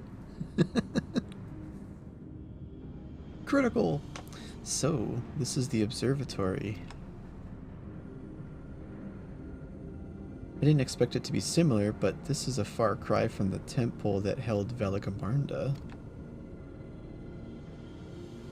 All the machinery appears to still be in operation. I expect there are auxiliary systems in place to ensure that monitoring can continue even in emergencies.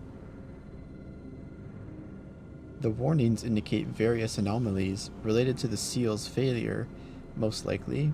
For a blessing, we managed to fell the beast before it could cause harm. Right then, let's see if we can find some clues about Sareel Ja's mother.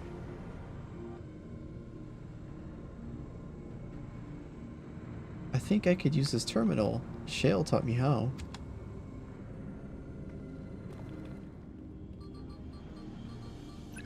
You're a wizard, kid. Can you fix my computer?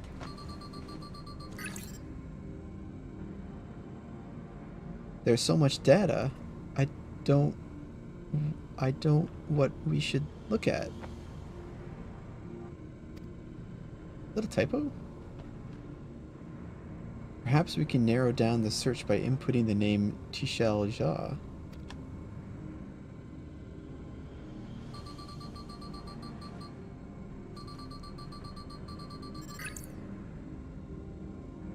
Ah, it brought up a lot of results. They all seem to say the same thing.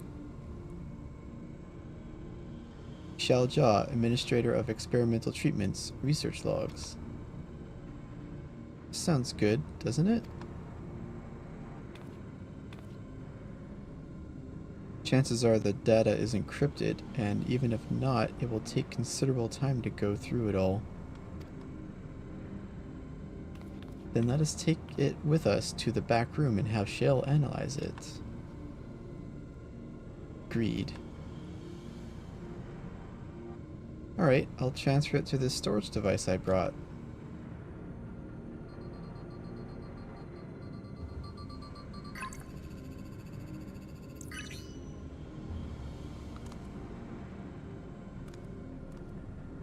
There, it's finished. Thank you so much for bringing me all the way here, everyone. If you're happy, then so am I. Besides, I was able to learn more about my brother as well. It was a fruitful adventure for the both of us.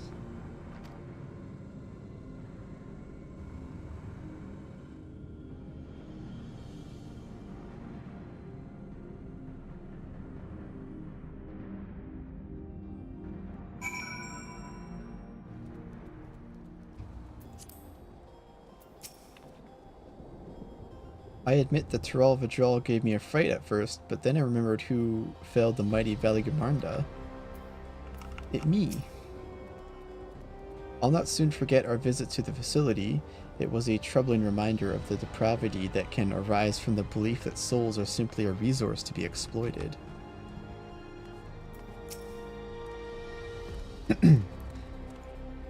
Kilyuasa is really good at driving the hover cargo. I wonder if I can learn how to drive it too.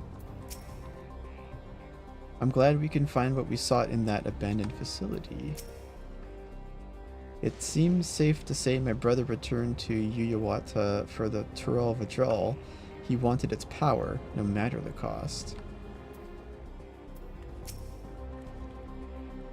And here we are. The authorities will doubtless wish to be informed about the facility and its contents.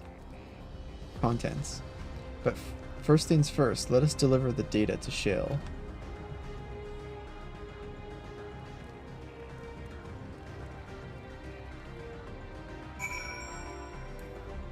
Alrighty.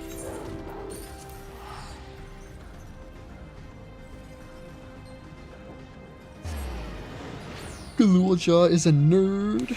Wow.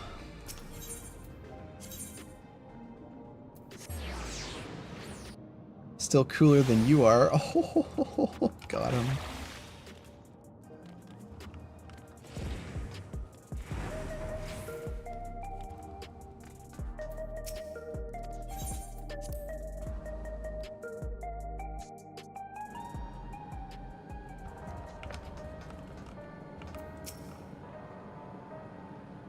The data will be in good hands with Shale.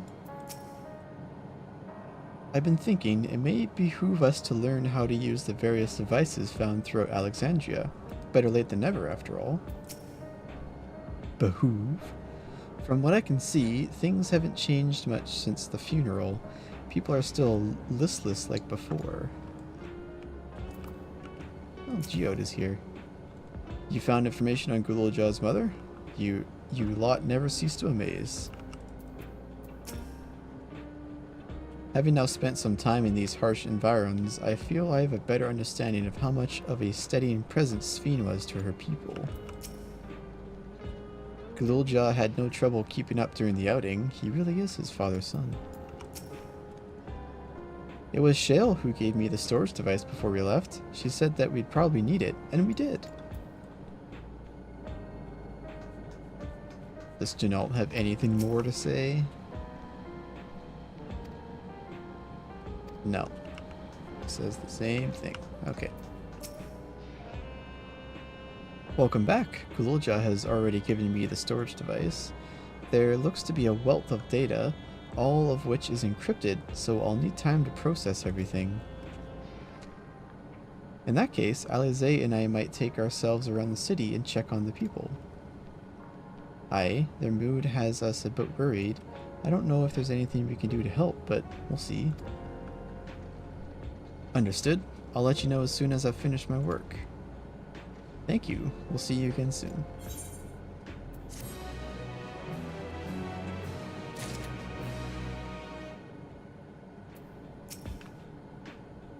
Decrypting files isn't the hard part. It's when the number of digits in a password is unknown that the long nights begin.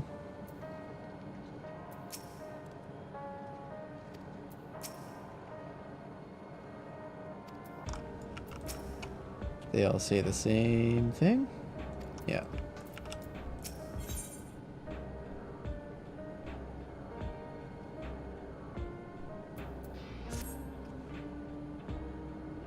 Alize isn't wrong. The mood out there is still grim.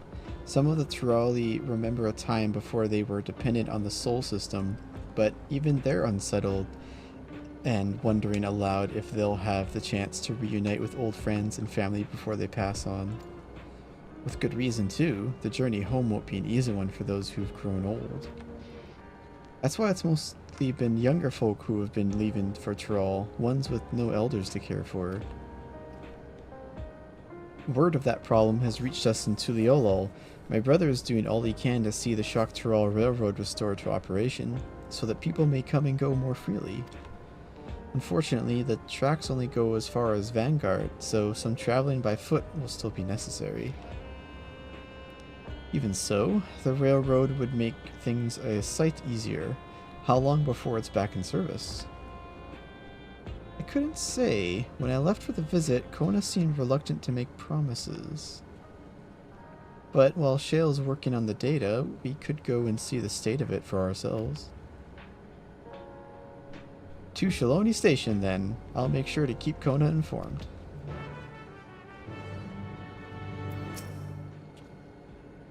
Let us know if there's good news concerning the railroad. We can disseminate it through our network and hopefully put some minds at ease. Alrighty.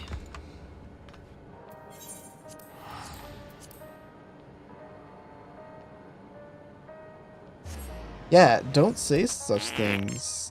Inappropriate. Throwing things is rude.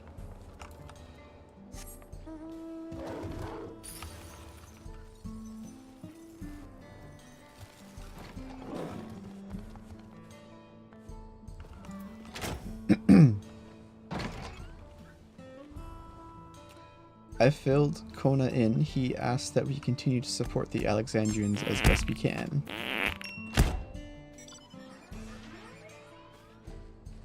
Wow.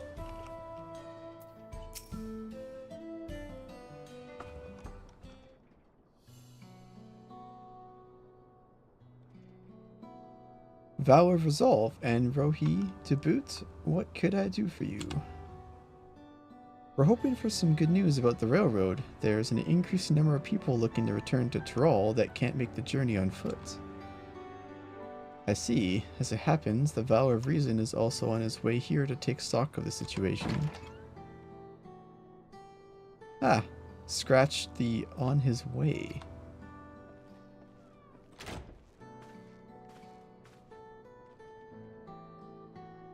Oh, look who it is. It's our boy.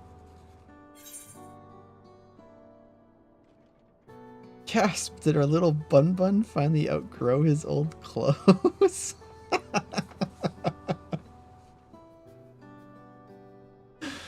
I mean, we gotta choose that option. In honor of his mother, Kasuya.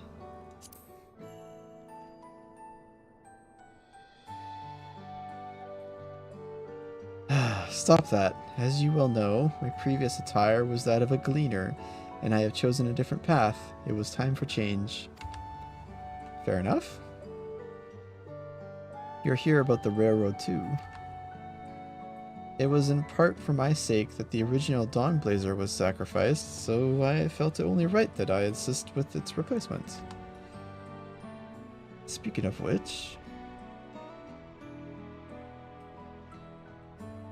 I assume Lamat has explained the growing urgency of the need? What have you to report? The new locomotive was on track for completion, but we're having difficulty pulling her into the station, in a manner of speaking. You see, when we used the Dawnblazer to get it into the dome, urgency outweighed all other considerations. But now we're back to our original problem: how to run the railroad without upsetting the inhabitants of Mewat Hetsoan. That is the Ronique, though the Hetsaro that follow them are none too pleased about their Hetso being spooked by the noise of the locomotive either. The solution I've devised to quieten the railroad should address that complaint, but a silent train presents a different danger. The Ronique will need to be deterred from wandering across the tracks. And I suppose we can't just blow the whistle at them, or they'll panic and be put off their grazing again. Weren't the rail routes plotted to avoid the Ronique's preferred grazing areas, though? It's odd that they're getting so close in the first place. The Ronique's grazing patterns have shifted since the tracks were laid. I am not certain why, but I intend to ask the people of Mewat Hetsoan for their insights. As a major proponent of the railroad, I have a duty to assist in this matter, and I too would hear what the Hetsaro have to say about it. They are the ones most affected, after all. I believe it would be best to begin by consulting their leader, Huato. The rest of you can accompany us to the Hetsaro encampment if you'd like.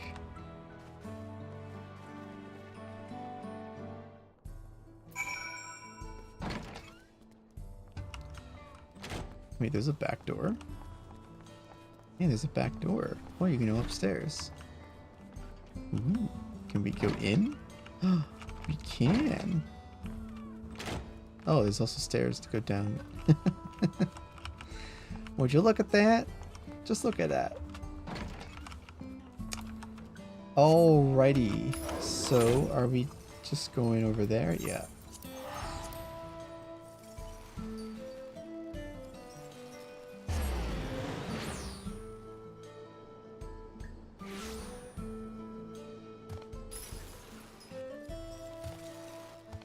Look who it is. Geppetto. It's Koana, Vow of Reason, is it not? I can scarce believe it. Our prior visit to the Hetsaro was also on railroad business. Pray they do not take us for train enthusiasts. To think all of this can be packed up at a moment's notice to follow wherever the Ronique lead. As committed as the Hetsaro are to tradition, they are amenable to the unfamiliar, or so I am told.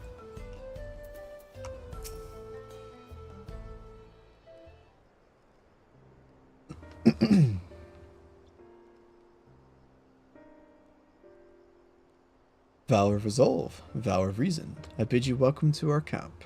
But what brings you all the way to Mewat Hetsoan? I can't even say that. So many syllables.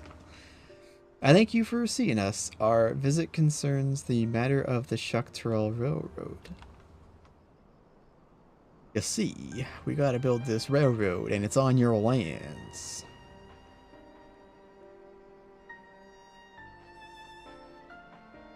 You two have noted the Ronique's unexpected change in behavior then. My son Geppetto has been looking into this matter. Geppetto? Normally, we'd expect the Ronique to keep to their favored grounds nearby for a while yet, and despite a thorough search, we haven't found anything wrong with the quantity or quality of the grazing in Yoanan and Yawatanane. Yet they refused to keep to where they usually would, instead pushing westward toward your railroad. I certainly see no cause for this unseasonal migration. Nevertheless, should they continue to move west, we will follow. As any true Hatsara would, I suppose. As you may have surmised, I am of Hatsara descent. My parents traveled with the Ronique as well, though I myself have no memory of the experience. I was left behind as a babe, you see, during such a migration, one of many sacrifices necessitated by a nomadic lifestyle, I am forced to assume.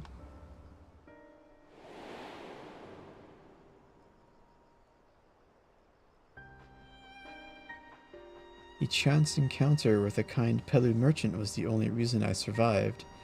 Taking pity on me, he taught me his trade, that I might fend for myself. I became a stall keeper in Tuliolo's markets, and that is where the Dawnservant found and adopted me. I had already been in the palace sometime when Lamati came to join us. Like me, she had been cast aside by her parents. I knew the pain of solitude, and wanted to spare her that suffering. As this tiny child's new brother, I swore I would always be there for her.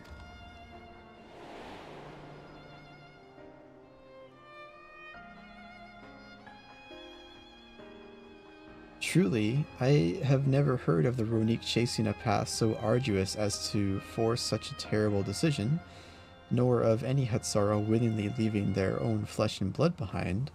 There must have been some exceptional circumstance. I cannot say. The idea of following in their footsteps that I might better make excuses for their actions never much appealed to me.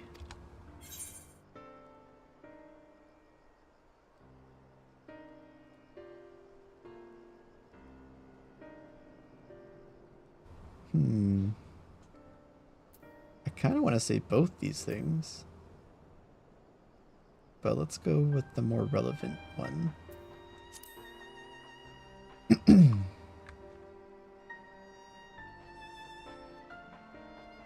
As is so often the case, you are correct. Though my discomfort with the Hatsara way may arise from fear of reopening old wounds, rather than blind fervor for innovation, it would nevertheless see me repeat past mistakes. And to refuse to learn one of our country's treasured traditions would make me a poor Dawnservant indeed. Please, teach me of the Ronique and what they mean to you. I promise to listen with an open mind. We would be delighted. In the meantime, your companions are welcome to look around.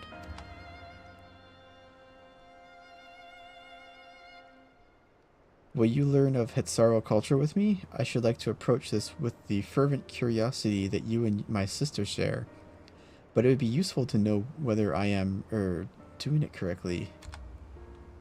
Alright. Then it's settled. You'll learn more of the Ronique, and we'll have a look around the plains, and perhaps in the process we'll find the answers we seek.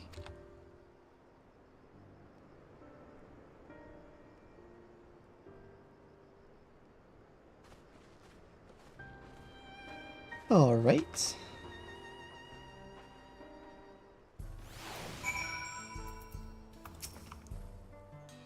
My knowledge of the culture I was born into is from written accounts alone, and few of them at that. It would be a joy to share our traditions with the new Dawnservants, as we once did with Sareel Ja. The quickest way to learn about our way of life is to do as we do. I hope you're not above manual labor. I am not the most experienced, I'm ashamed to admit, but I shall put forth every effort. That's all we ask. Take these tools.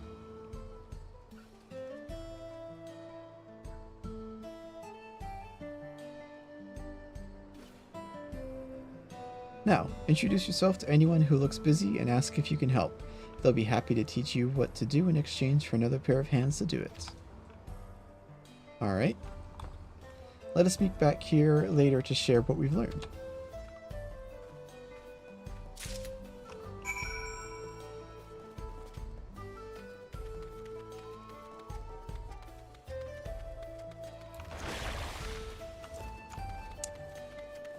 Talkative Hetsaro.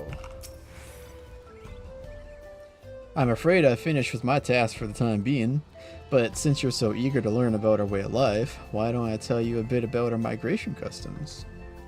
If you're here, you likely already know that the Ronik are our Hetso, our guides, that we traveled with through the turning of the seasons. We trust them to lead us to fertile lands with all we need to survive. But you may not know that sometimes the herd splits into two, bound for different paths. On those occasions, we Hetsaro must also part with half of our number. You may think it's a strange and stressful custom, but over the years, it has seen us visit new lands and broaden our horizons as a people. This too is the wisdom of the Hetso.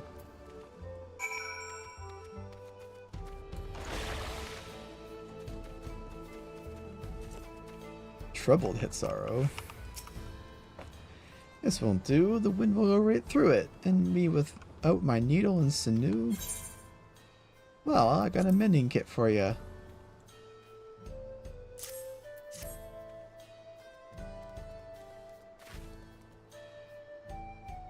Oh, these are precisely what I needed. I should be able to patch up the covering now. Given how often we pack up and reassemble our tents, they're bound to get the occasional tear. Fortunately, the Ronik hide they're made of is durable enough that we generally needn't worry.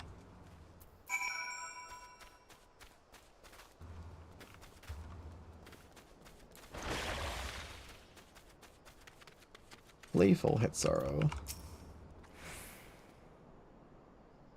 You're learning about the Hetsaro way of life, are you? I may have a thing or two to share, but rather than talking your ear off, let me test your powers of deduction. I find answers much easier to recall later if I arrived at them myself. Ahem. Our Hetso provide us with something that we use in medicines, poultices, and soap to drive away pests and to sustain our fires. What is it?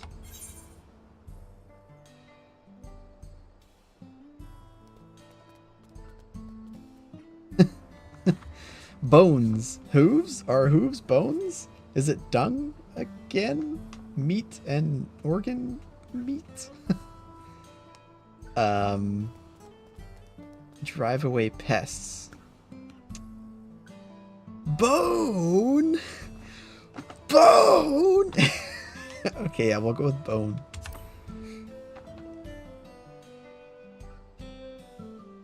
Both horns and hooves have cores of bone, and we use all of those materials, albeit primarily in tent poles, instruments, and the like. It's not quite the answer I was looking for. To remind you, this material is fit for medicines, poultices, and soap, to drive away pests and other evils, to sustain fires, and to flavor food. Have another guess? Well, it certainly can't be poop if it's to flavor food. Meat and organ meat? Also not quite. Meat and organs both can be made into delicious fare, and our neighbors are oft glad to trade for them. They do have certain medicinal uses as well, but they aren't fit for all the purposes mentioned in my question. Surely it can't be poop. Is it dung again? It sounds like there's a story there, but that is indeed the correct answer. We've discovered myriad uses for Ronik chips over time, each a boon to our way of life. Where there is a need, our Hetso always provide. I, gotta go.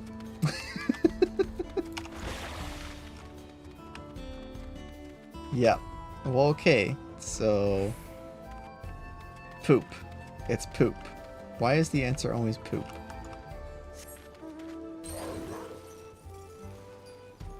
What is Koana up to?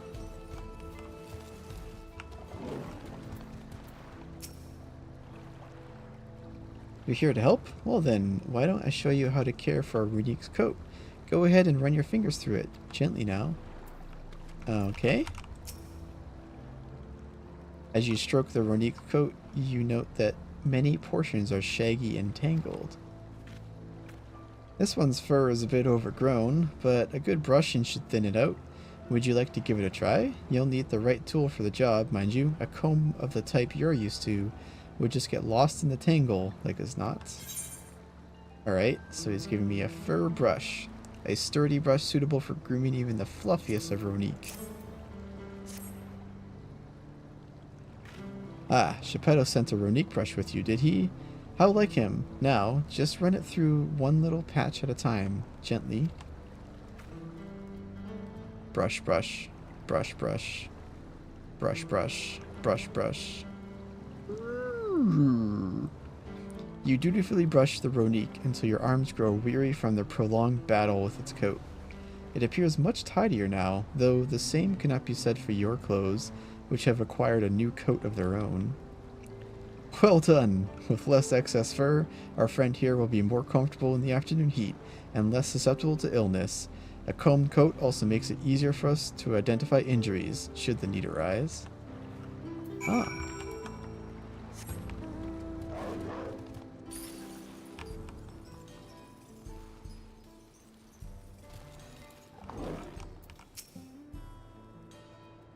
It would be a joy to share our traditions with the new Dawnservants as we once did with Sareel Ja.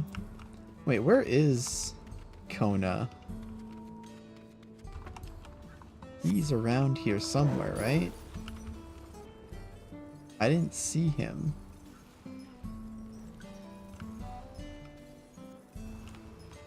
I guess he's off somewhere else? He's gone back home? Oh.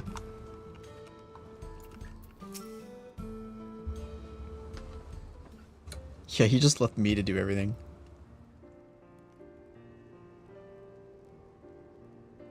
You smell of the grass and the wind. Which is a good thing, I promise. You could nearly be mistaken for one of us, if a bit on the short side. Wow, did you just mention my height? How dare! I have to wonder how Koana is getting on. I assumed he would be reluctant to get his hands dirty, but it seems his wish to understand us was sincere.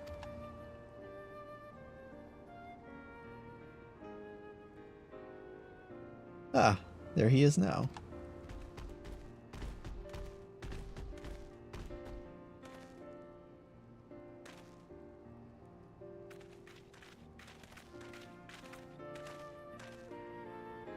Apologies for my tardiness. I was tasked with grazing the Ronique, and ended up rather far afield.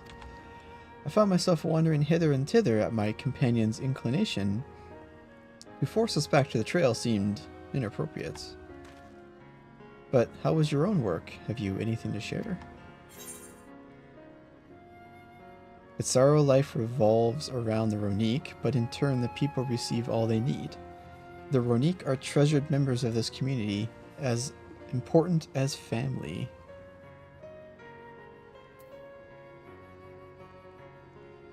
I'm gonna go with the first one.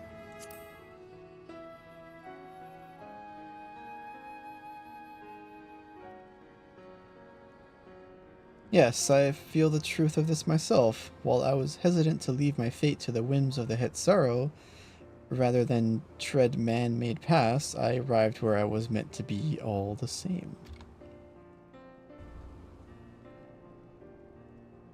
Mine is not the only way, though at times I lack the experience to know otherwise.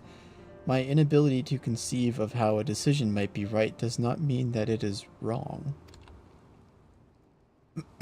My parents had a duty to the Ronique, as they did to me, and so I wonder if their leaving me behind was not so selfish an act as I once believed.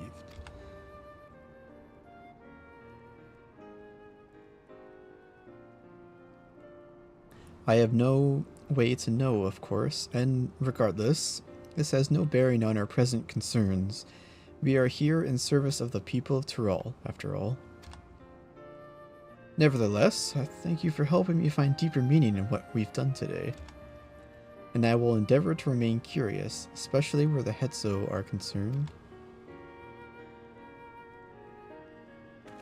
I'm glad to hear that, Koana. You're welcome among our herd anytime.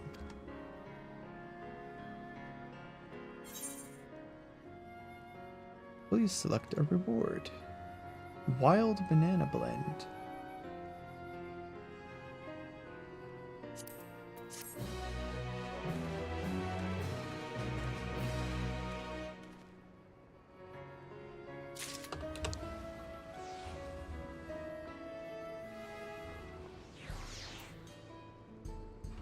Alrighty. Koana appears loath to part from his Ronique companion. Aww. Made a friend there, Koana.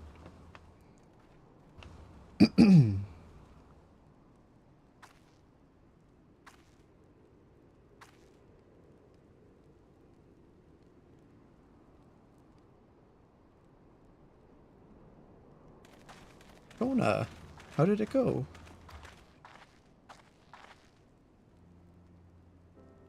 I believe I finally understand the significance of the Hetso.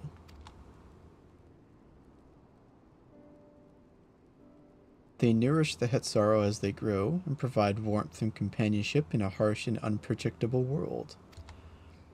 They are the equal of any man, not beasts to be tamed.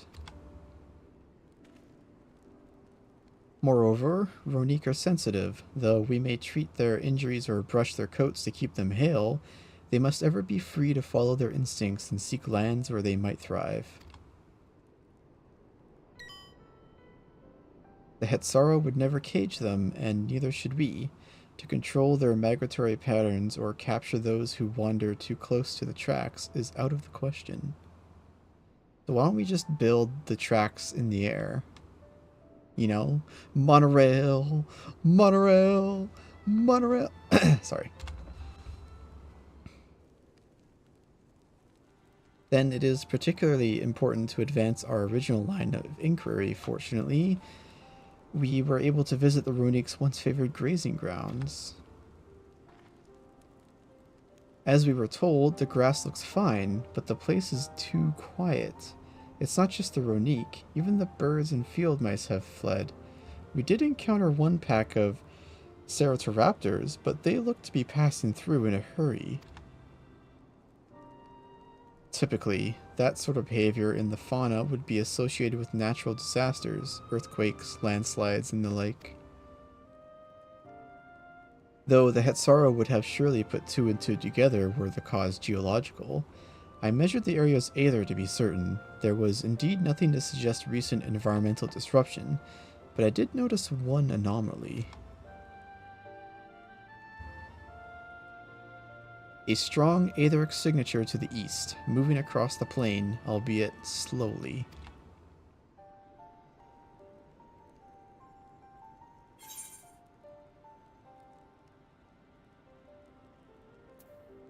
What do you think, Koana?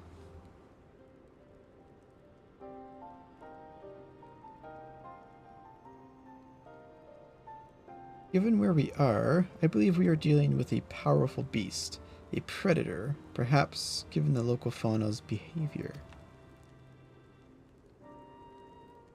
One of the raptors we saw looked like it had a bite taken out of its tail by something with very large fangs. It couldn't be a Turuhetso. Turuhetso? Ronique Reaver in the common tongue. Our people have several names for such creatures. Fangs that steal Hetso in the night is another evocative one. Ronique can fend off many predators with their horns, but not the Turuhetso. Their scales are tough as adamant, and neither horn nor arrow can pierce them.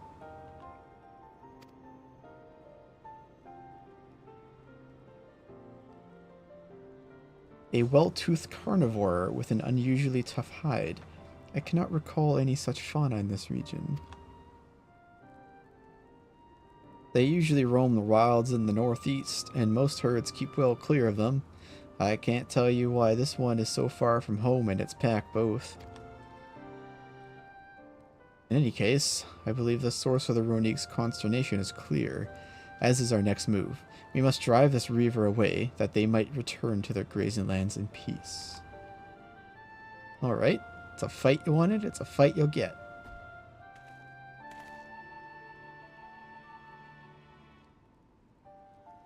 Never fear, we will make certain that the beast threatens you no more.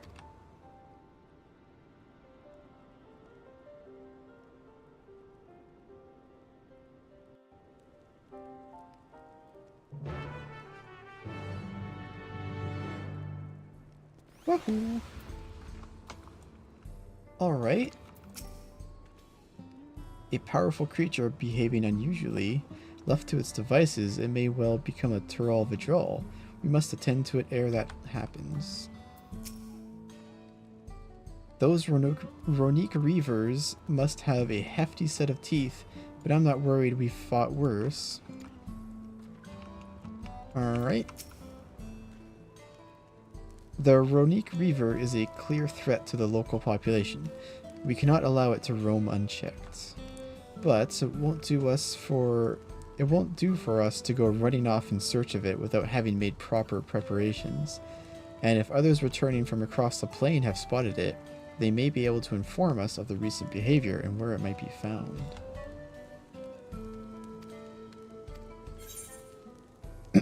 Alright. Let's go.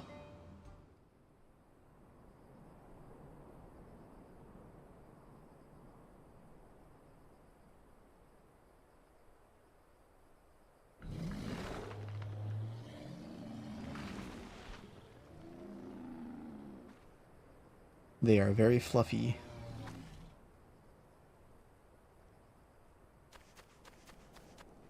Help! Help! Oduda Hetsu is coming this way!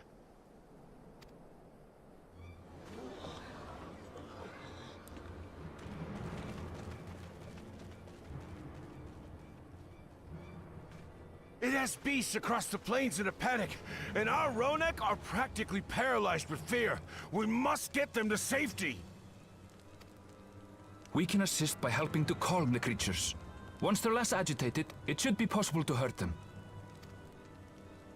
And after they're out of harm's way, we'll deal with the Ronek Reaver. I suggest you remain here to attend to the Ronek when they arrive. They'll be safe with me. Please, be careful out there.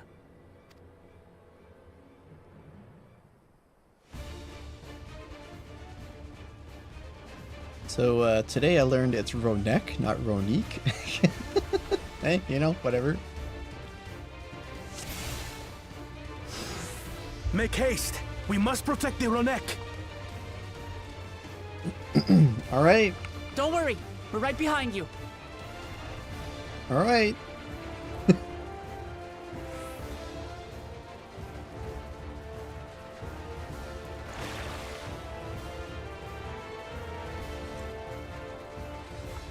Is there like a...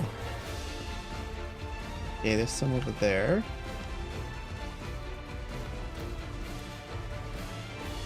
There they are! Indeed.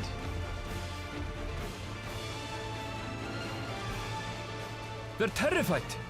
We must do what we can to soothe them. I'm stroking.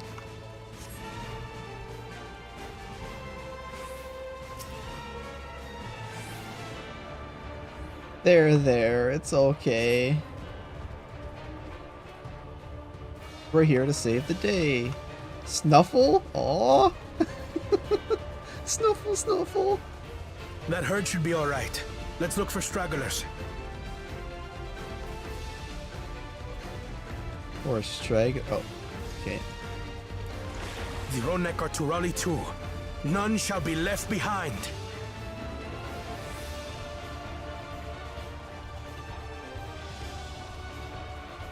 Call the hunters. There must be something up ahead. Come! I see it. There! These are no match for the likes of us.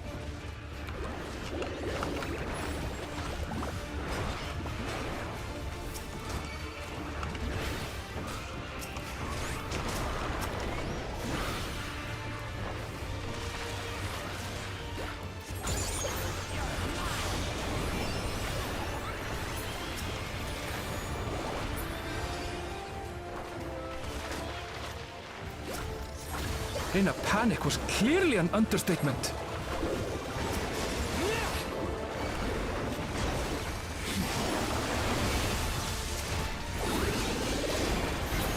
More are coming!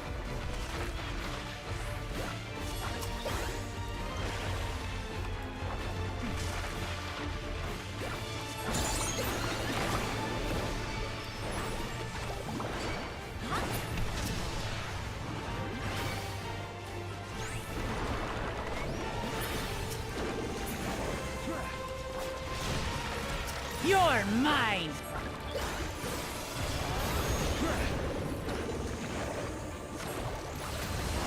The alpha alligator.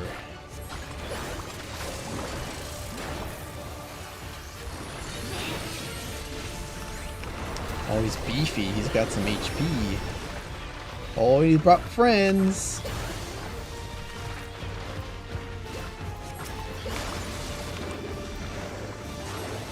All or nothing, then.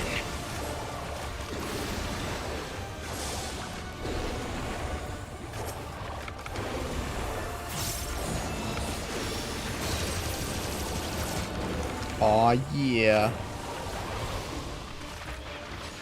Good job, Koana.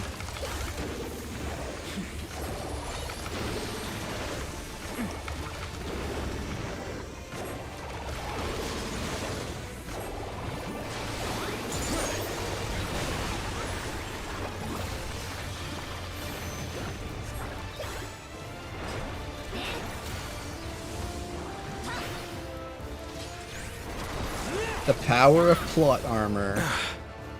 It seems that did the trick. Woohoo!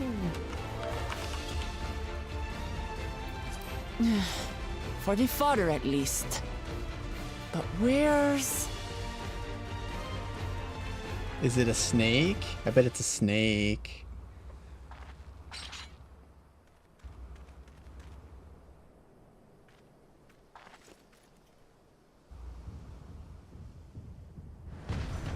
Whoa! Look there! We've got a big one coming! Like a T-Rex. Impenetrable scales and wicked fangs. That's a Ronak Reaver, and no mistake.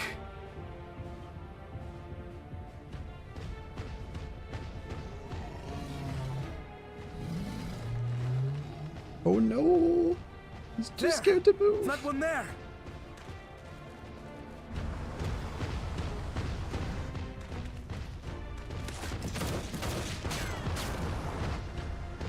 Doing nothing to it.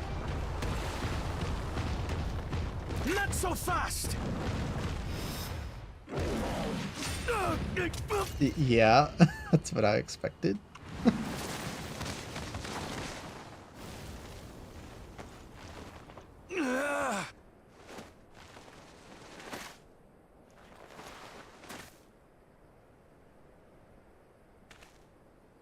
Even should it cost me my life.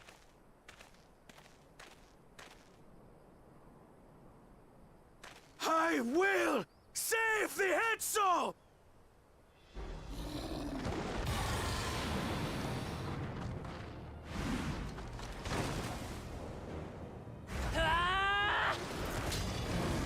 Yep, that's what I thought. Koana! Are you alright? That's like the 7th time we've seen that happen to her. Do not concern yourself with me. Get the Ronak to safety. There. You've nothing to fear.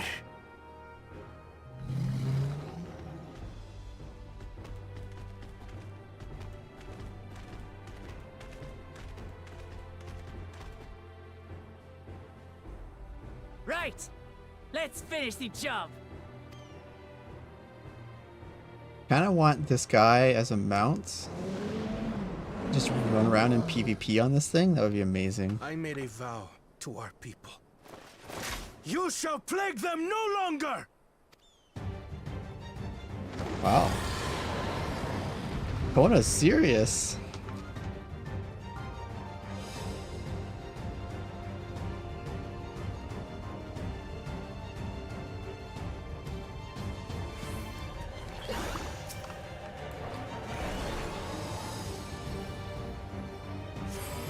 You'll find the vow of reason is not without resolve.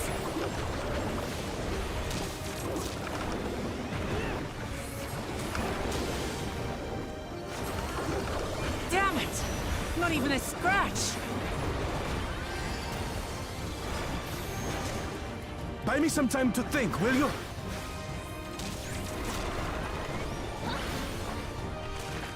It must have a weakness, and I will find it.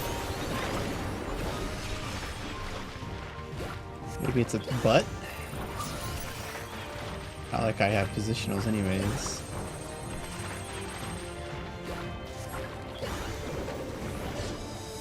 Keep it busy. I need time.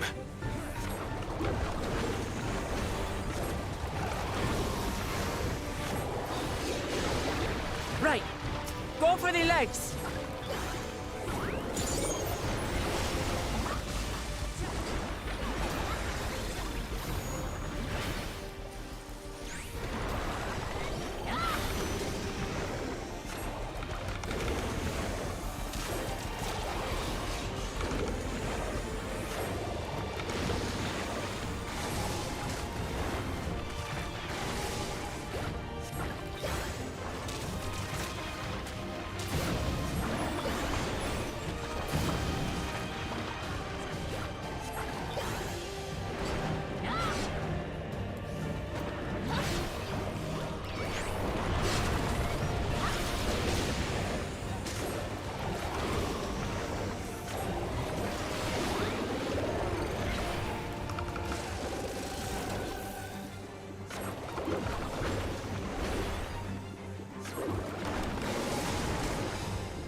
Now we just have to keep it pinned.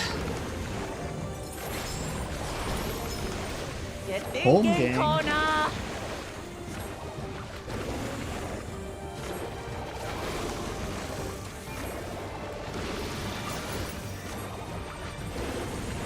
A protective current of ether. But whence does it flow?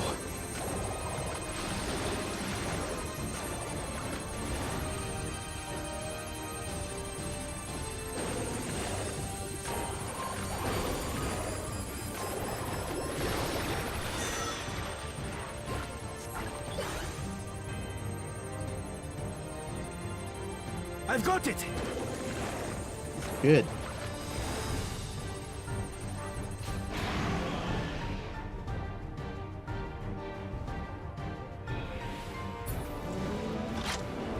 One well-placed piercing round to the chest and...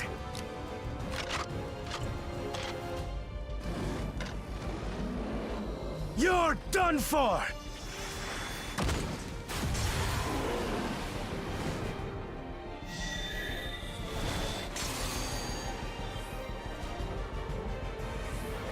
That stemmed the flow of protective ether. Yeah. Blow him up. There's nothing stopping us now! Right on the mark. Right on the mark.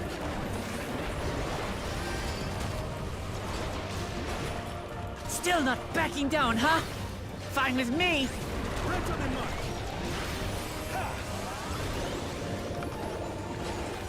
Right on the mark.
must disperse that ether ere the river recovers it!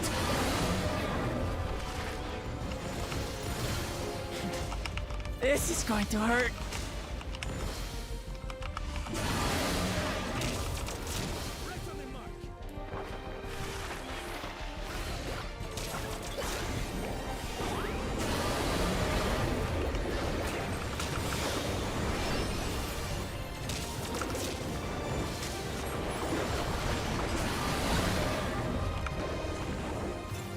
Oh, we killed it. Woohoo!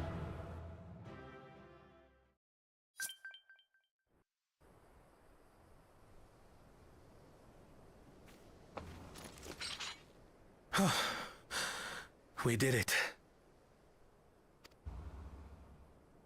The Etso, are they?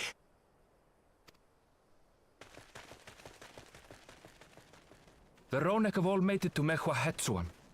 Hunters are scouring the area for any remaining threats, but the local fauna appear to have calmed down.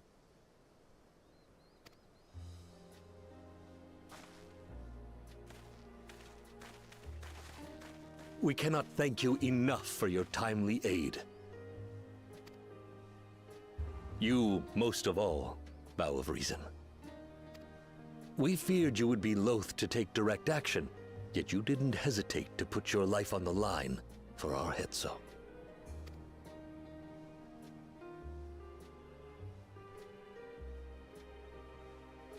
I did no more than is a Dawnservant's duty.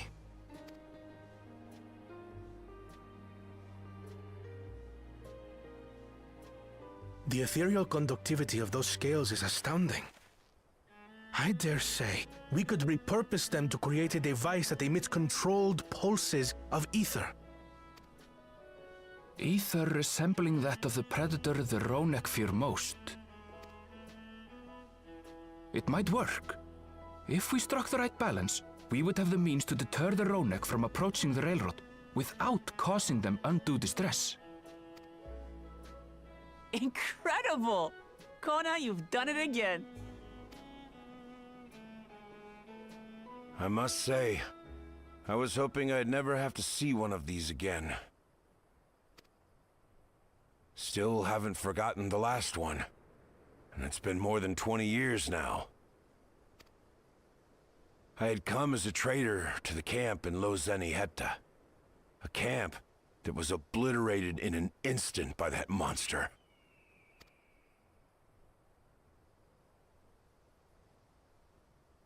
Lozeni Hetta. That's where the Pelu Pelu trader found me as a babe. Please, can you tell me what you saw?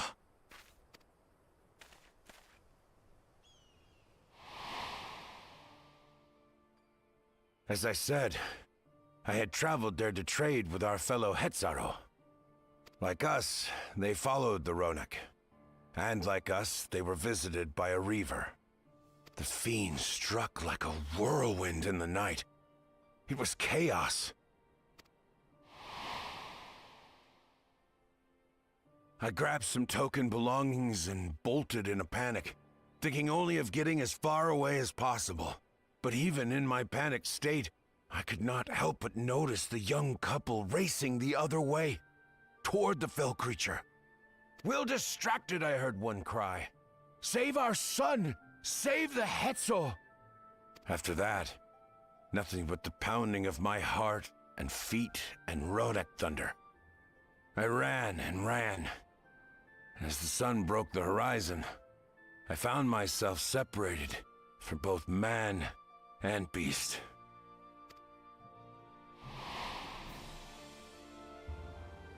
Windborne words say that a group of survivors reunited with their remaining Ronek and have long since moved on.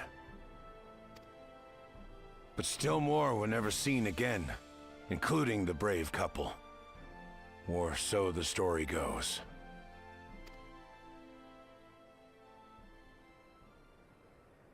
And what became of their child? I'm afraid I don't know.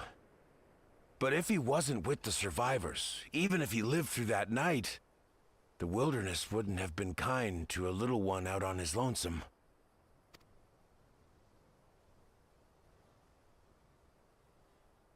Maybe not. But perhaps a passing Pelu would.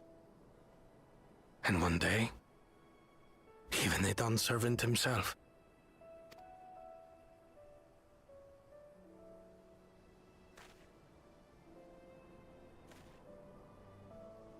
All these years, I was convinced that my parents had left me behind to follow after the Ronek. But now I see, they didn't abandon me. They were trying to keep me safe.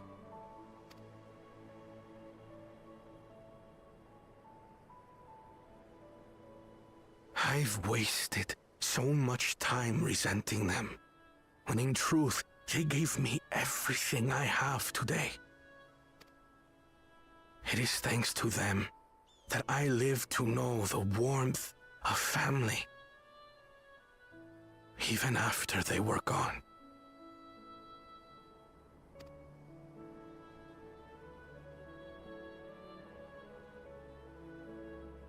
And now that I am Dawnservant, all of Tuliyola is my family.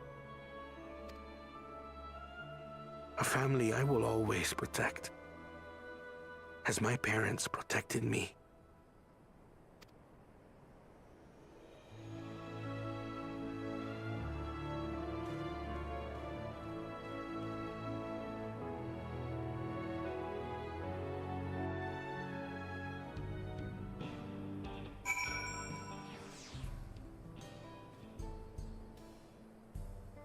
Ooh.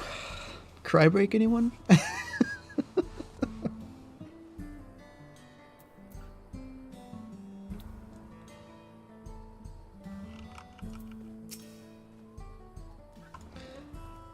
If Koana counts on us among his family, then he is part of ours.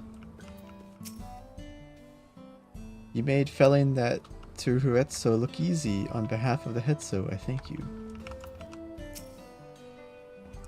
We certainly got more than we bargained for when we set out to solve our railroad conundrum. Yeah, it's usually how it goes. I can't imagine how Koana must be feeling right now. That Reaver, you don't suppose it was the same one that... Doesn't matter. It's done. We got it. To know that the Hetso are safe is more than enough, yet would it be wrong to hope that in protecting them we also avenged my parents? It is the least I owe to them after all this time. Rohi, I thank you for standing by me, as Dawnservant and as the oft imperfect man beneath that mantle. Now, let us return our attentions to the matter we came here to address, shall we? We have removed the root cause of the Ronek strain from their favored grazing and obtained the tools to devise an additional precautionary measure, a silent whistle, as it were. This whistle must be capable of emitting pulses of either strong enough that they will shy away from the tracks on instinct, yet not so strong as to drive them into a panic. If we can achieve this, it will be a far sight better than a traditional whistle, more effective and less stressful to the creatures themselves.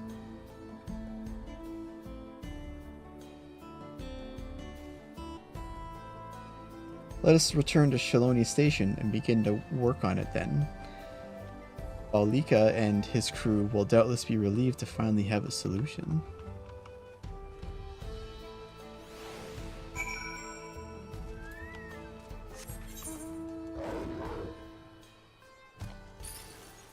All right.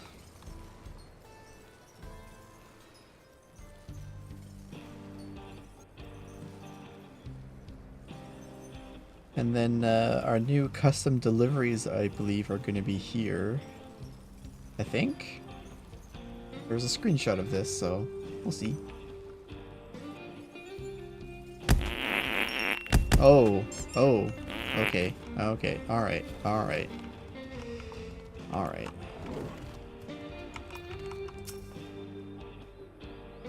A variety of artisans from across Tyrol have come to assist with the railroad, so I foresee no difficulty in creating the whistle that Koana proposed.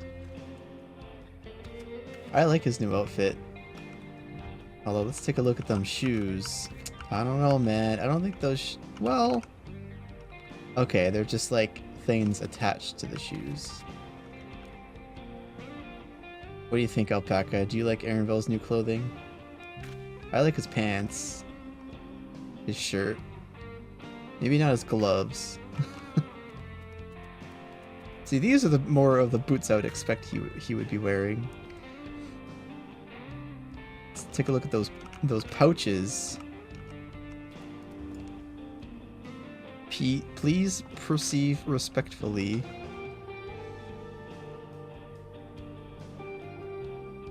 Listen, we can bully Aaronville. It's fine. Everyone.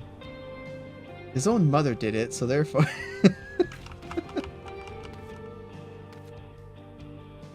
Whoa! Look at that chest.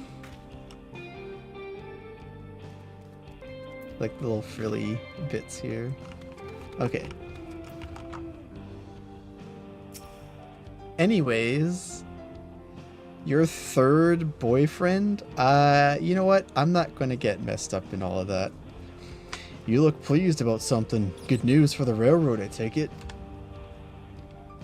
Yes, sir. So the Ronek were avoiding a predator. Smart ones they are. And Val Koana's not too bad himself. What, with this whistle idea? Sit tight. We'll have this train on the tracks before you know it. Sit tight? I guess yeah, I'll sit tight.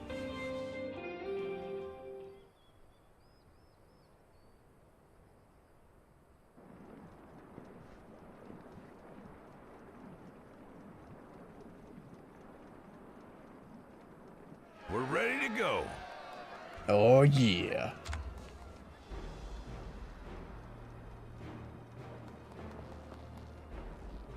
Whoa! She looks as good as new! If I had time to do a proper job, could have really made her shine. Had to cobble together the exterior with spare parts. We refurbished the interior, though. Not that you can appreciate it from out here. But as far as the Ronek are concerned, we've spared no effort.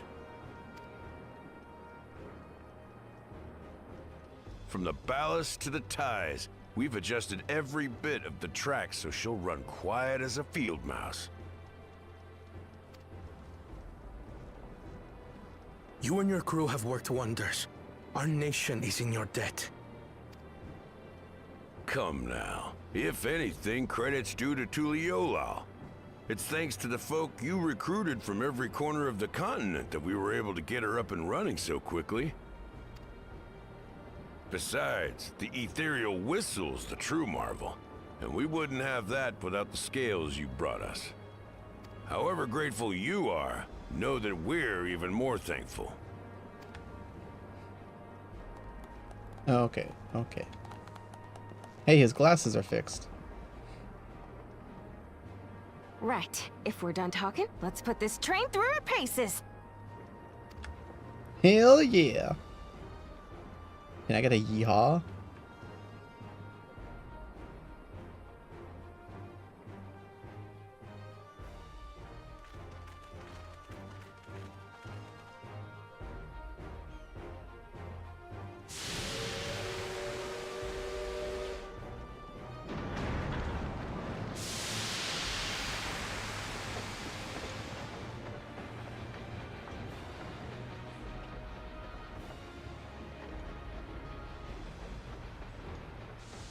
Chugga chugga chugga chugga choo choo choo choo.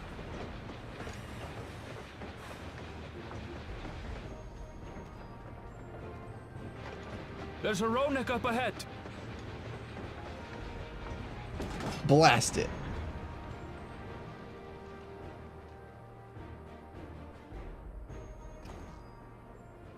Now, to test our whistle.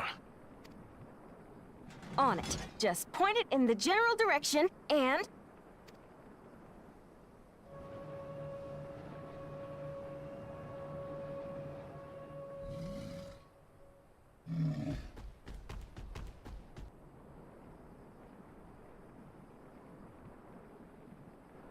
It's moving away.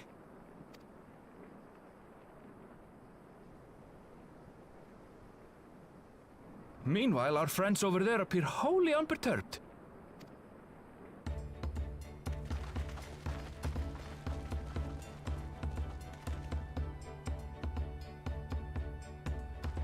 We did it!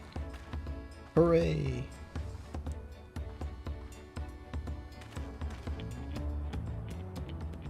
With this, we can alert those who wander too close without disturbing the rest of the herd.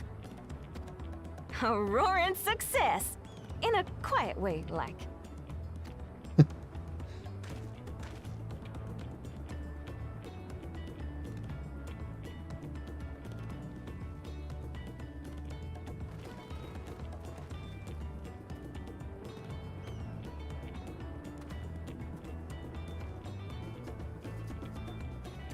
Then with your permission, Vow of Reason, the Shaktaral Railroad is back in service. Yeehaw!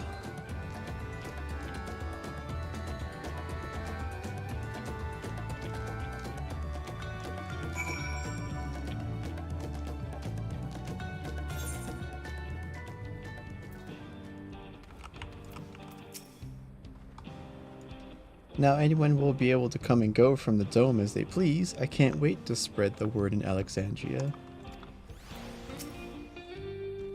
I expect that with the Reaver gone, the Ronek will gradually return to their old habits, and we won't see so many approaching the tracks. It is good to see that the whistle will be effective in the meantime, however. With that, I believe our work here is done. The fine people of Shaktaral Railing can take from here. The folks of Valcona brought in to help rebuild the railroad have already returned home, but I can hope we can give them a ride someday. For a while there, we were real worried that we'd never get the railroad running again. But now that the test drive was such a success, we can breathe easy and start hauling people to and from the dome. First Shaloni and then the continent. Watch out, Shaktaral, here we come. I share the sentiment, but we've got a mountain of work ahead of us to ensure smooth operations. Time to get back to it.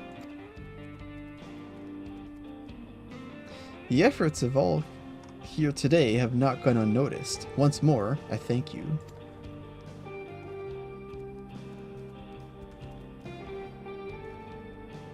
As for our own work, I trust you can handle matters in Alexandria, Lamity? Alright.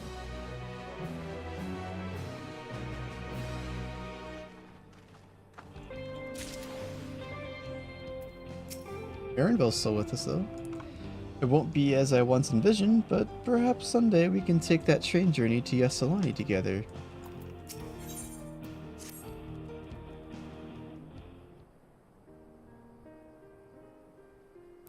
Well, it's possible that Shale has made some headway by now, and regardless, we should spread word that the railroad's been restored to service. Shale? What do you have her working on?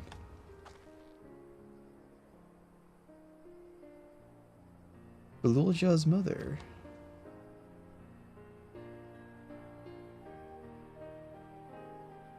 I'd feel the same in his shoes. Have felt the same. Some questions are painful to leave unanswered.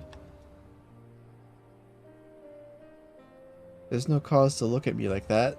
The Kasuya we met may have only been a simulacrum, but her memory was real.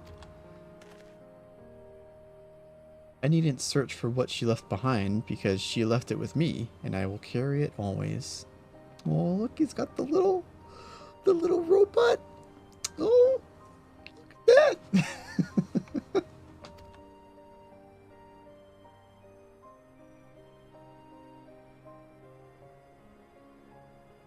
Speaking of things you're carrying, is that a teeny tiny Kasuya? What? No! It is merely a token from Alexandria. Our friends in Oblivion will not take no for an answer, and I thought it was as good a souvenir as any. Whatever you say, for what it's worth, I think it's a nice way to bring her with you on your travels. Yep. Alright. Yes, well, you're off to the dome now, aren't you? I thought I might join you for a time, see if there is aught I can do for the people there. Much changed though it is, I still consider it my home. Of course, we can give you the full story on the way.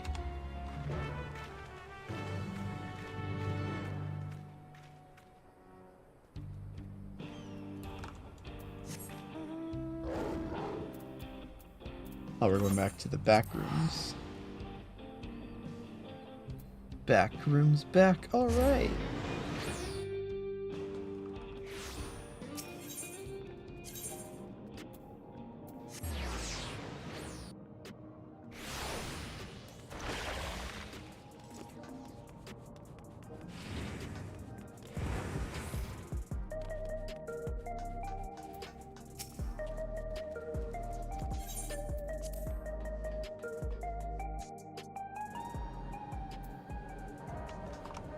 Does Geode have anything new to say? Seeing Aaronville never fails to remind me of Kasuya, and I wouldn't have it any other way. The dead should be remembered. This I firmly believe. Gululja's mother deserves that too. He's got a good heart. You must be exhausted. Shall I nip out for an energy tonic? So, Sareel Ja was conducting secret research in Ueowata. I have some memories of that place from my childhood. Whoa, really? Looks like we arrived at a good time. Aaronville is wearing his Kasuya. That makes me happy. Haha, so it is! It is! Look at it. Look at it. Ah! Haha. Glad you're back. We wouldn't want to keep Gululja here waiting any longer than necessary.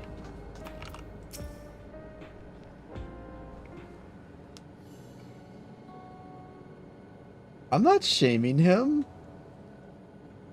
I think it's wonderful.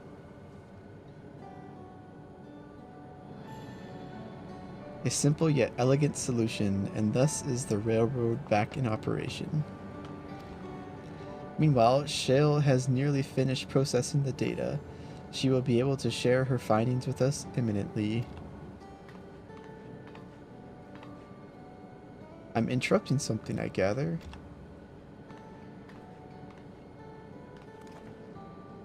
Why, Y'shtola, what brings you here? I've seen enough of the gates in the Sky Deep Cenote for now, so I'm shifting my investigation to living memory. While there, I thought I would do well to have the company of an expert on Electrope.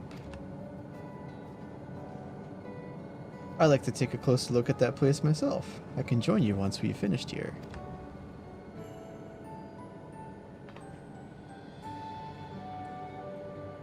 Lest you fear I've forgotten, once I've made headway with living memory, the key in your keeping shall be the next subject of my scrutiny.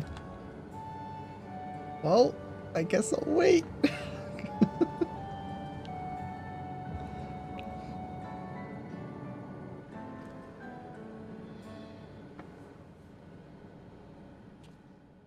There was a mountain of data to sift through, much of it tantalizing, I admit.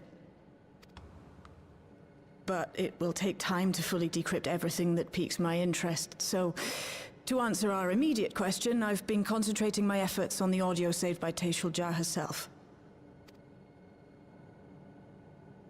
While I've not listened to it yet, I have a selection ready for playback. Would you like to hear it now? Yes, please.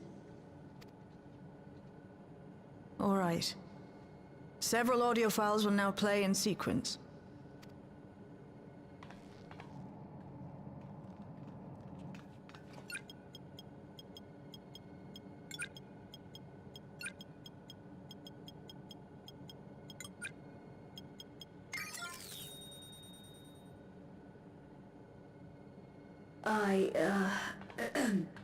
My name is Sareel Ja, and I decided to record this to help me put my thoughts in order, I suppose.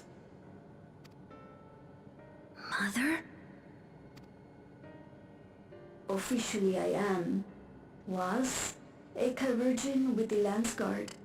I was part of a contingent dispatched to Yassulani to hunt a Tural Vidral that was wreaking havoc. After our mission was complete, I elected to remain. It was the perfect opportunity to document the geographic distribution of medicinal herbs in this region.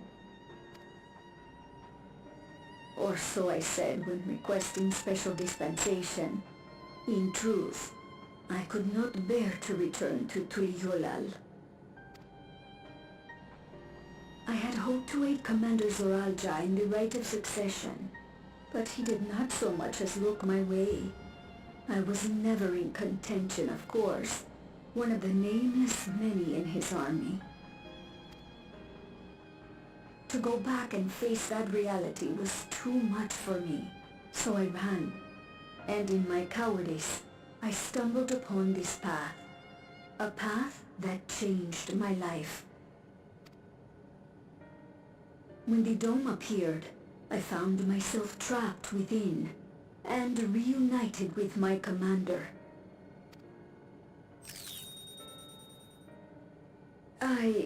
How am I to speak of Commander Sareel Ja?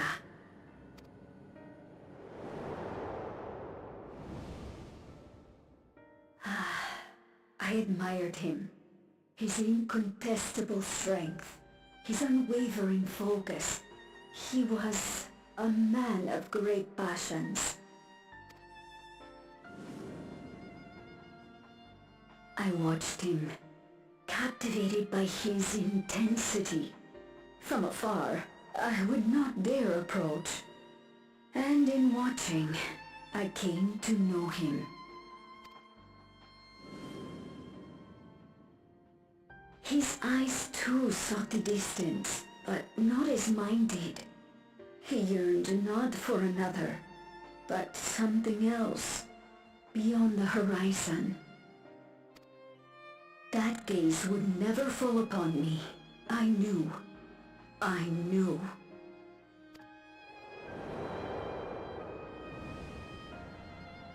The experiment will soon proceed to its next phase, and when it does, as he promised, I will have my heart's desire.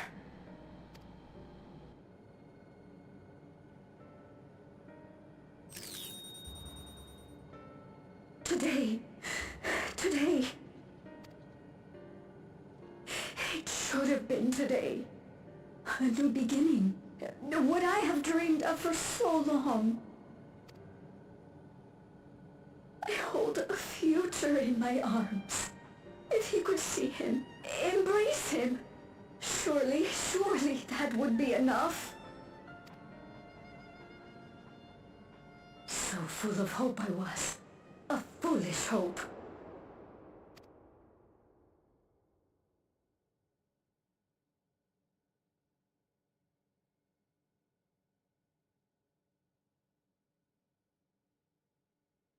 Its scales are blue.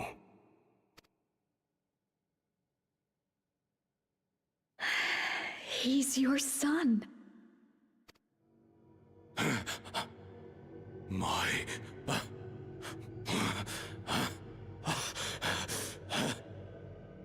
No, I can't.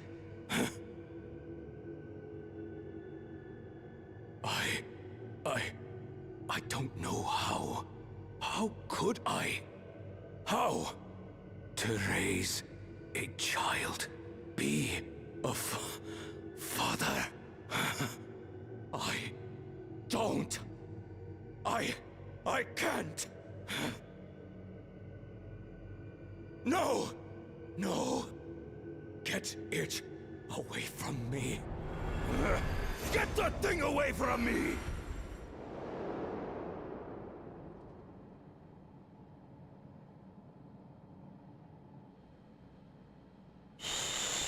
It's all right, little one. Papa was just surprised. That's all. He'll come around. We'll be happy family. Kaniloka is shouting for me. The research hasn't been going well, but I can't let him take it out on my baby. Hush now, little one.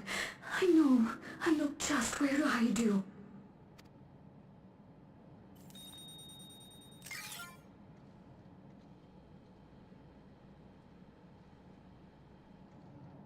That's all of them.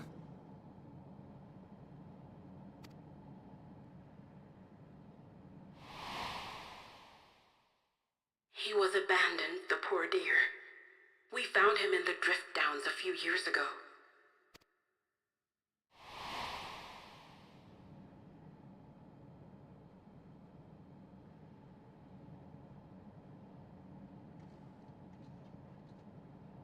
We know some manner of accident happened at the facility after this was recorded. Perhaps your mother couldn't come back for you.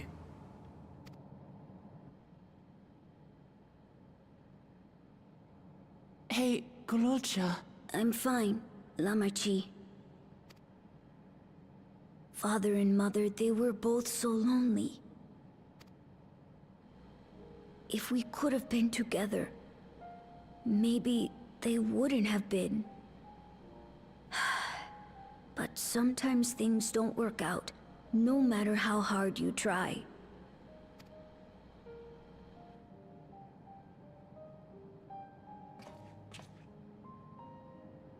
I can't tell if I'm happier now. But it's better to know, I think. Thank you, everyone.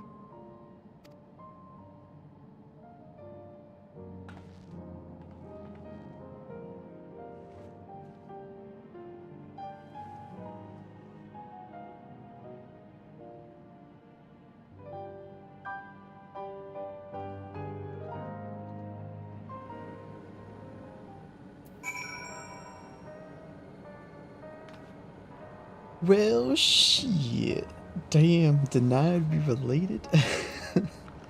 Yeah, this is just tragic story after tragic story after tragic story. Damn. They're just coming in hitting hard. Oof. Okay, well, keep it going.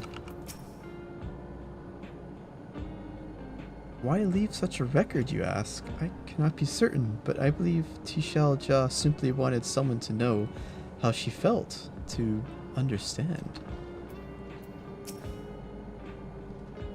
No matter how brave a face Sareel Ja puts on, I expect it will take time to come to terms with this. He is a strong one, though. You needn't worry too much. Sareel Ja left written records as well. I'll compile them for Sareel Ja. Perhaps something in them will be of comfort. It's okay. I wanted to know more about my parents, and now I do. And I don't regret it. I have Lamat and Koana, and you, Rohi. I'm not lonely now.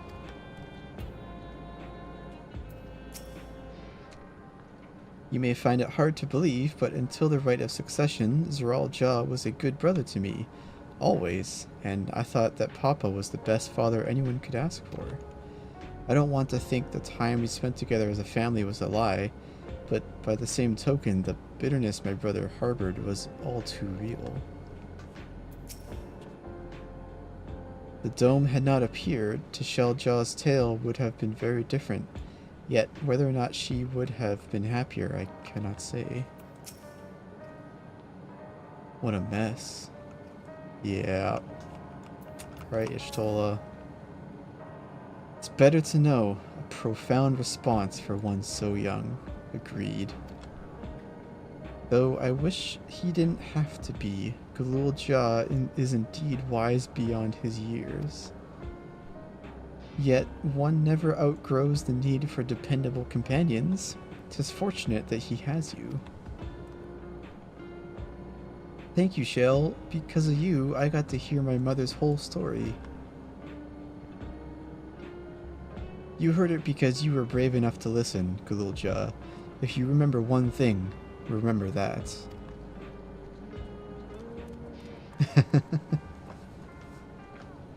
Now then, having shared what I can at present, I am ready to head to living memory when you are. I am planning to be thorough, so we will need to stop for supplies on the way. That said, I promise we won't remain over long. I know we all have much and more to attend to. For now, farewell.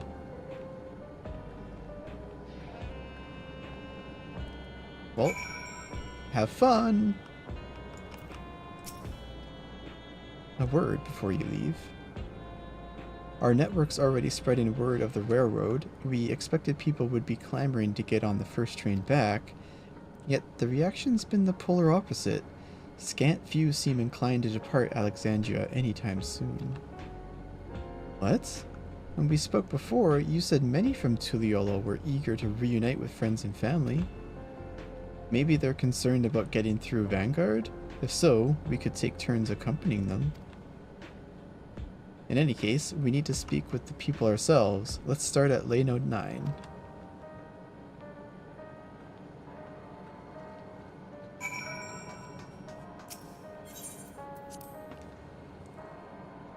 Alright, Lay Node 9. Where is that? It's right over there.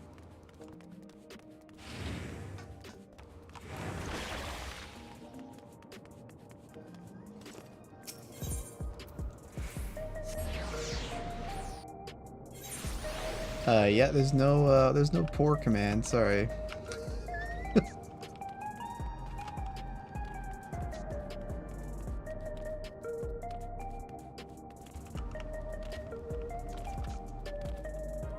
I don't know which one you're looking for, but there may still be people gathering in Praxis Park. Let's try there first.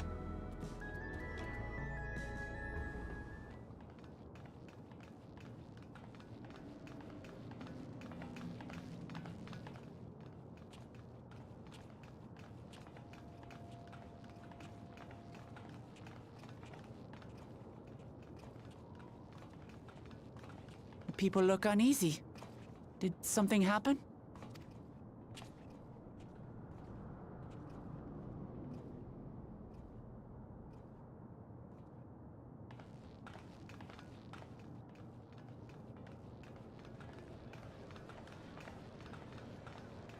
Have you heard? Someone was killed in the Thunder Yards. The Thunder Yards was one of the hunters slain by a beast. It was a hunter, all right, and a veteran at that. But it was no fiend that did him in. Only a random bolt of lightning. Such a senseless way to die. They say that he expended his last soul cells during Sareel Ja's attack on the city. For an upright, hard-working man to meet such an unceremonious end, it feels wrong.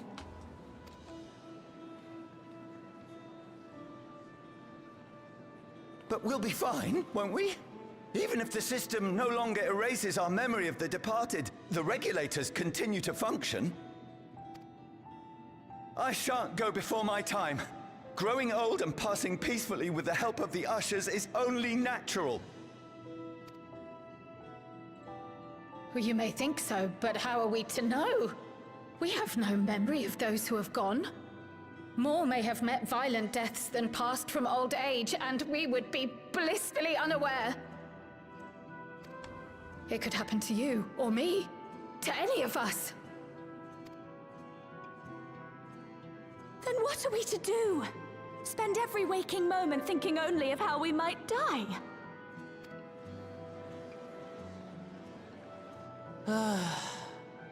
With time, I had hoped that they'd be able to adjust to their new situation. But it's only gotten worse. Look! It's Queen Sphene!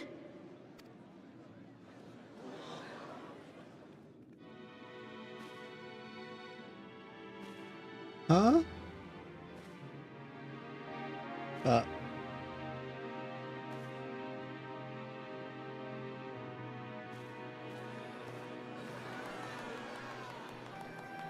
What?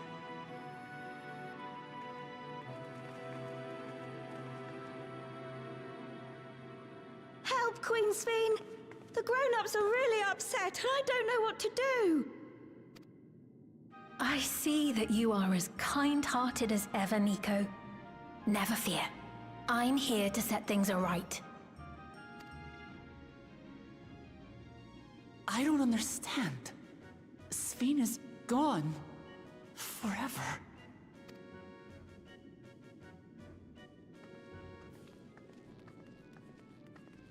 You there, Gusson. You were the Queen's aide, weren't you? What's the meaning of this? Begging your pardon, Vow of Resolve. But Her Majesty Queen Sphene is paying visit to her people, as is her wont. What are you talking about? Yeah. Sphene is dead. You officiated the funeral yourself. We all placed flowers to mourn her passing. A funeral? For Her Majesty?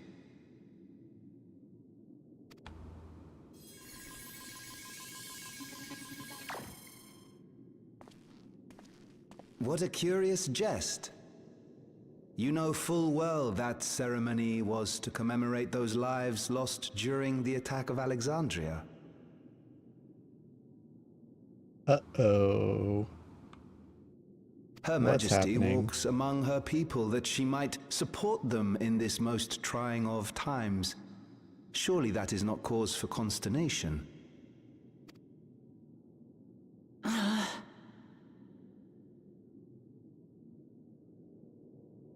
Your Majesty, won't you free us from these terrible memories of the departed? This is no way to live, not for us, nor our children. I wish that I could. Truly I do. But with living memories shut down, even I cannot restore the system that once afforded us that comfort. You needn't fret, however. I have prepared an alternate solution.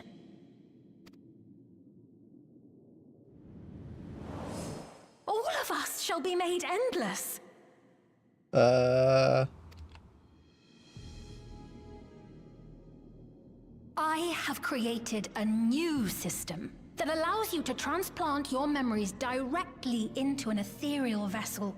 One not reliant upon soul cells.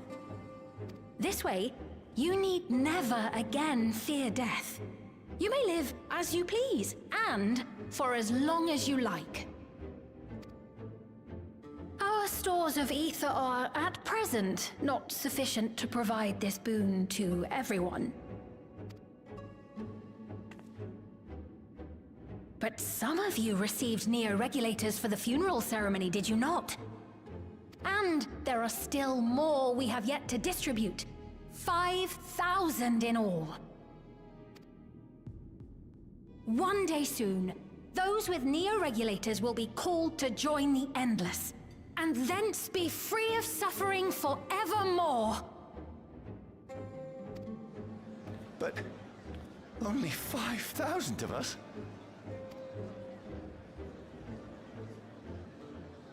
You Victral!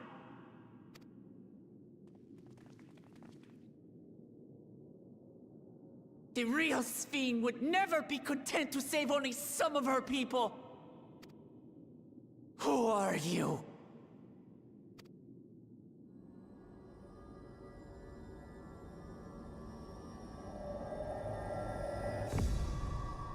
I am Sphene, the Queen of Reason.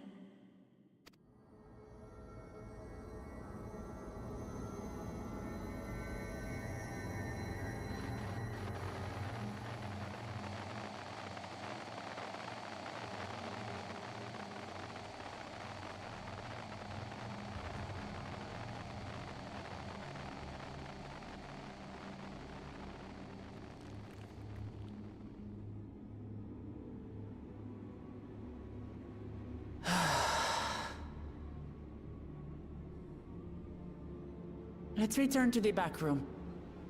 I need to calm down, and then we'll talk.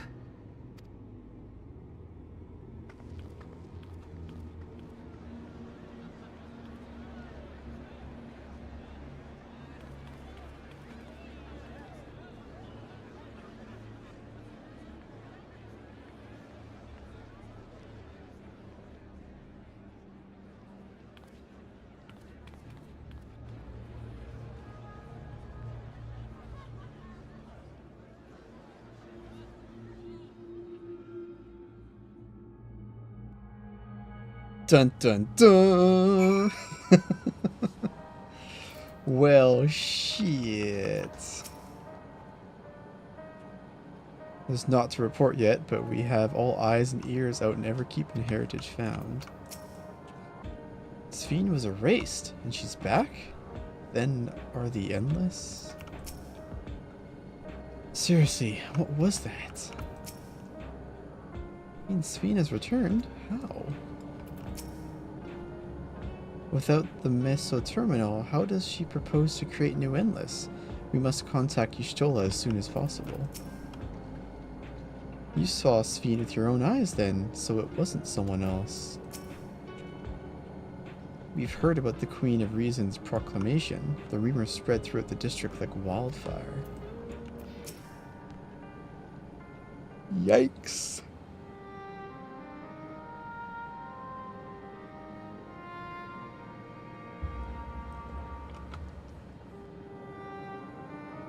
We only caught the proclamation from a distance, but I can tell you that the message about neo-regulators was received with utmost clarity.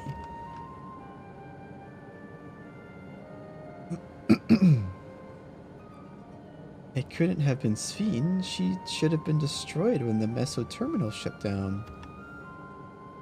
Without a single Alexandrian to bear witness, presented with an identical figure claiming to be their beloved queen, 'tis no surprise that they would choose to believe she's alive.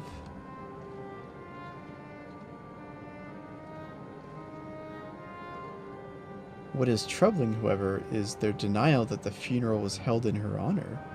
'Tis as if their memories have been erased.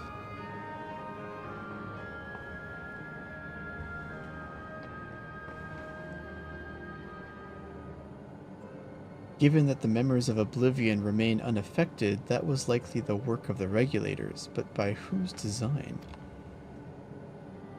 Someone smart enough to play at being the Queen of Reason. In that guise, even if some suspect deception, most of Alexandria would be on her side. We need to find out who she really is.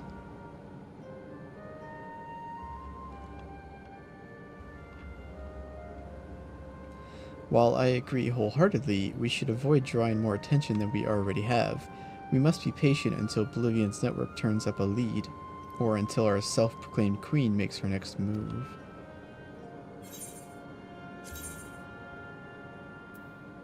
Alrighty then.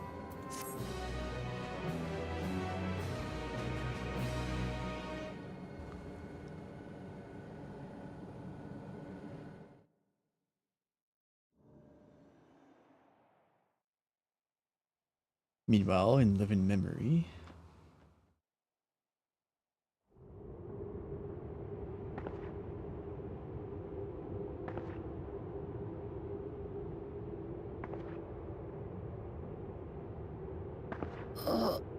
Where am I?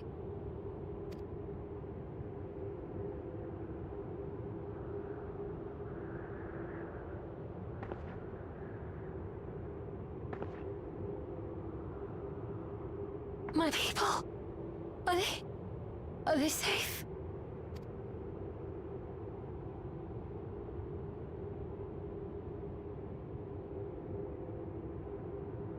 Why am I...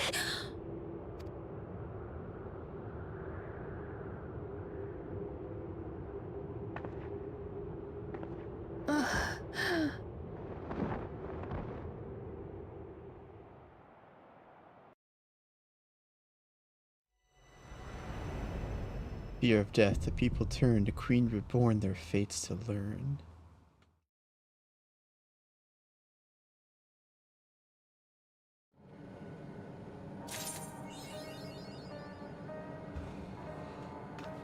Well, that's a cliffhanger. Pity Y'shtola was not present for Sphene's return. A cursory glance at the imposter's ether would have doubtless been enough to confirm her suspicions beyond a doubt.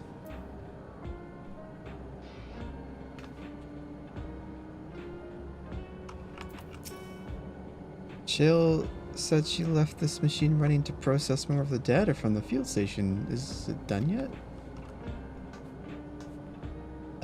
Beep boop beep boop. Nope. Gotta wait. Sorry, kid. Neo-regulators. I heard the idea came from the citizenry, but something doesn't sit right. We'll look into this. Though we have too little information to draw any useful conclusions as yet, I dare say the Queen of Reason's behavior henceforth will be illuminating. Indeed. Indeed, indeed, indeed, indeed.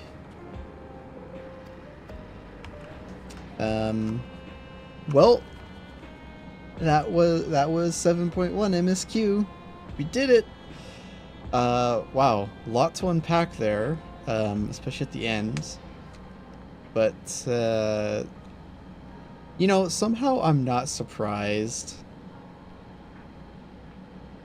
but am still surprised. You know, I had chat stream turned off. Okay. Yeah. Aw, he misses Kazuya. Okay, buddy. Oh, okay. Okay. Was that necessary? Really? Having a moment?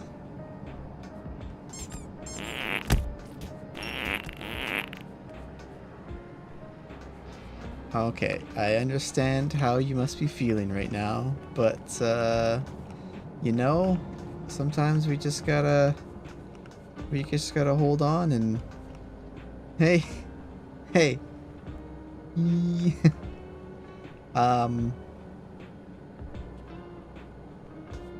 we just gotta keep it together, pull on through. You have anything to say? No. Okay. You say anything? Right. What needs making next? Dang. Let's unpack some of that, I guess. So, okay. We got the railroad fixed, but now no one wants to leave Solution 9 to go to Tuliolol and visit their friends and family.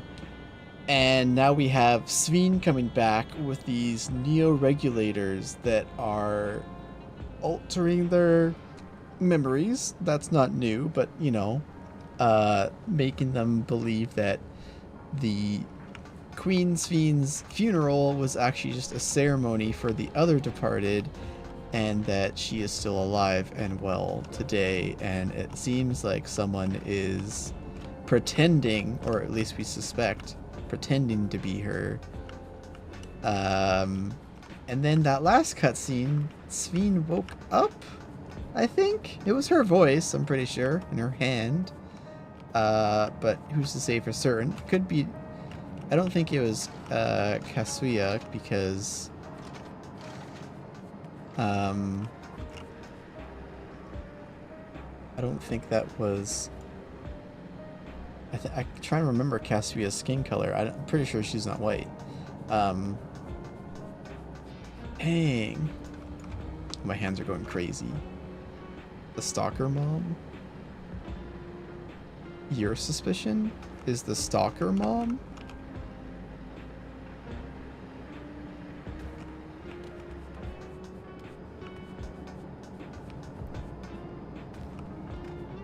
Which one's the stalker mom? Oh, Sareel Ja. Okay, yeah. I mean, we don't know what happened to her. There's not enough records, but yeah, that's a good guess. But we also have to remember that she has to impersonate Sphene, right?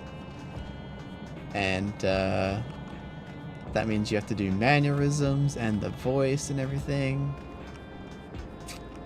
Unless it's all being controlled by AI.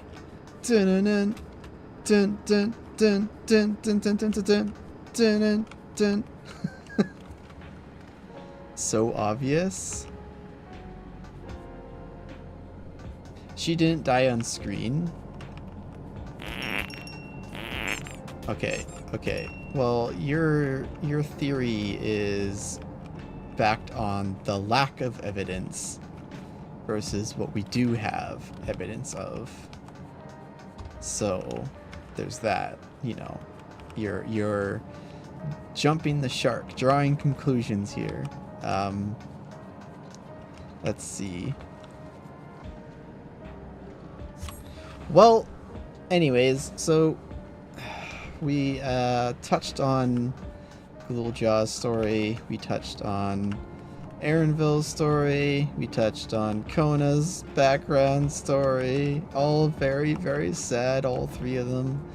And then Sphene just like being like, hey, here's the funeral, and by the way, I'm not dead. That's a lot. It's a lot. Bet time. Yeah, I'll bet my bottom dollar.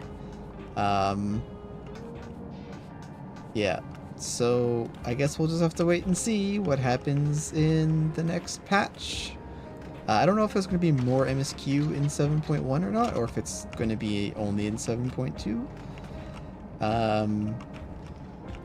It'll be interesting how this all ties into the new raid series as well, because going forward we're going to be having our the Arcadian, the next series of it, right? So there's that. None of that has been introduced as of yet. And then we've got Sareel Ja, I think his name is.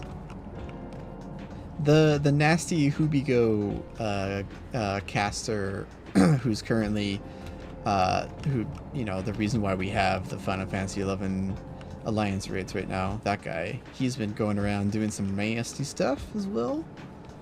We'll see how that ties into the story, if it does at all.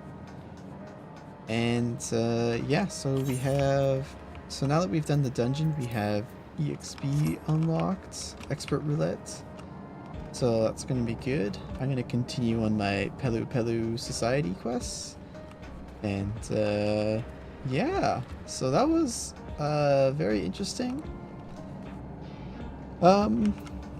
Yeah, thanks for coming along, everyone, and on this nice little journey. Wacky and wild too. It was fun, but wow, we went to Resident Evil land, and we fought the Vidral, and it was that giant bunny rat. That was awesome. And oh, selfie time.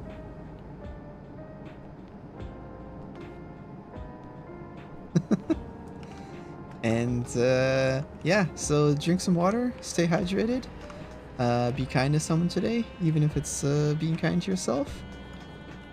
And I'll catch you next time. I believe we are going to be doing the I'm not sure if we're doing Jade Stoa tomorrow, but we're doing more of Sphene's Burden. So I've already cleared it, but I didn't do that on stream, so hopefully we can do it again, clear it again on stream. So I believe that will be at 4 p.m. tomorrow. I'll probably be on before that, maybe doing Unreal Jade Stoa, because that's a fun fight. I need to get my 2 faux leaves as well.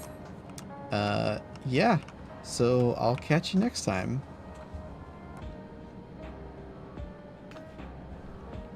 What did I think of EX3? I thought it was very fun. Like very chaotic. The fight itself is very fun. I think like I said this earlier today, the people on our data center are not fun. That's the unfun part. It was like, the content's not even a week old, and they're like, you don't know the fight yet? And it's like, oh god, really? Yeah, so other than that, the fight is extremely fun. The concept of some of the mechanics are like, huh, what? But as soon as you kind of understand them or get them, they're pretty easy to execute, especially compared to Savage Raiding. Yeah, I really like how the pacing is in that fight, because the pacing in the non-extreme version was very good.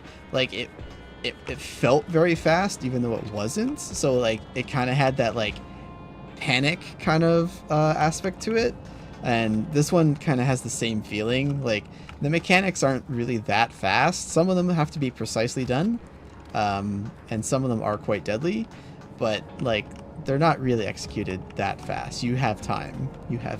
So yeah, I think it's great. I look forward to what they give us next, because yeah, and the new Alliance raid, oh man, I love it. It's like such a nice homage to old school MMO raiding, but with such like a good modern version of it, because you have like the classic tank and spank dragon, and then you have all of these nice mechanics that happen for the rest of the raid, but it's like modern mechanics that are fair and like well telegraphed, and you can see what the boss is actually doing, not just a puddle on the ground. Yeah, so it's great. It's great.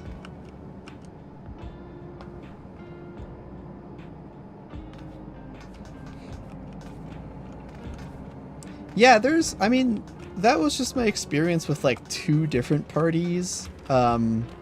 We had just cleared the fight, and then we went to go back in for more, but we went in with different groups, and they were just, for some reason, those 2 groups were just like, after the second pull, they disbanded. We're like, okay, like, and we weren't even wiping to like stupid things. It was like actual hard mechanics that we wiped to.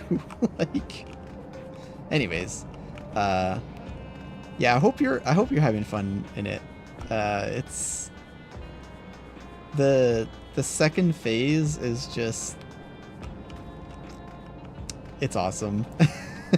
it gets you pumped. You're just like, yeah, we gotta do this.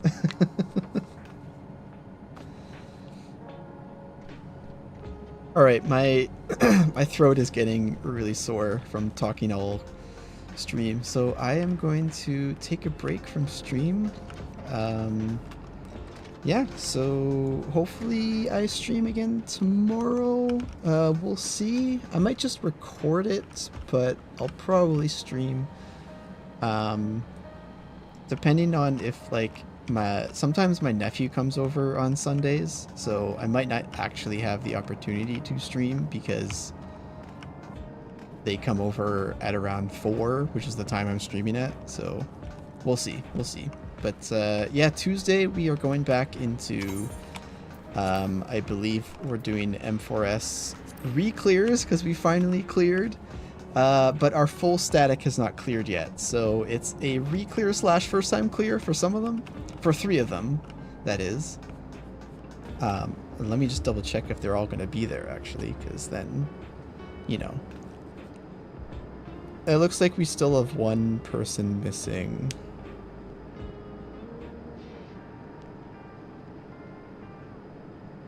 Yeah, they are traveling. They're in Japan right now, actually. Or Korea. I think, no, they're doing both on the same trip. I'm just not sure where they are right now, but yeah, they are away. Okay, so that's enough of me rambling on. I will see you next time. Bye for now.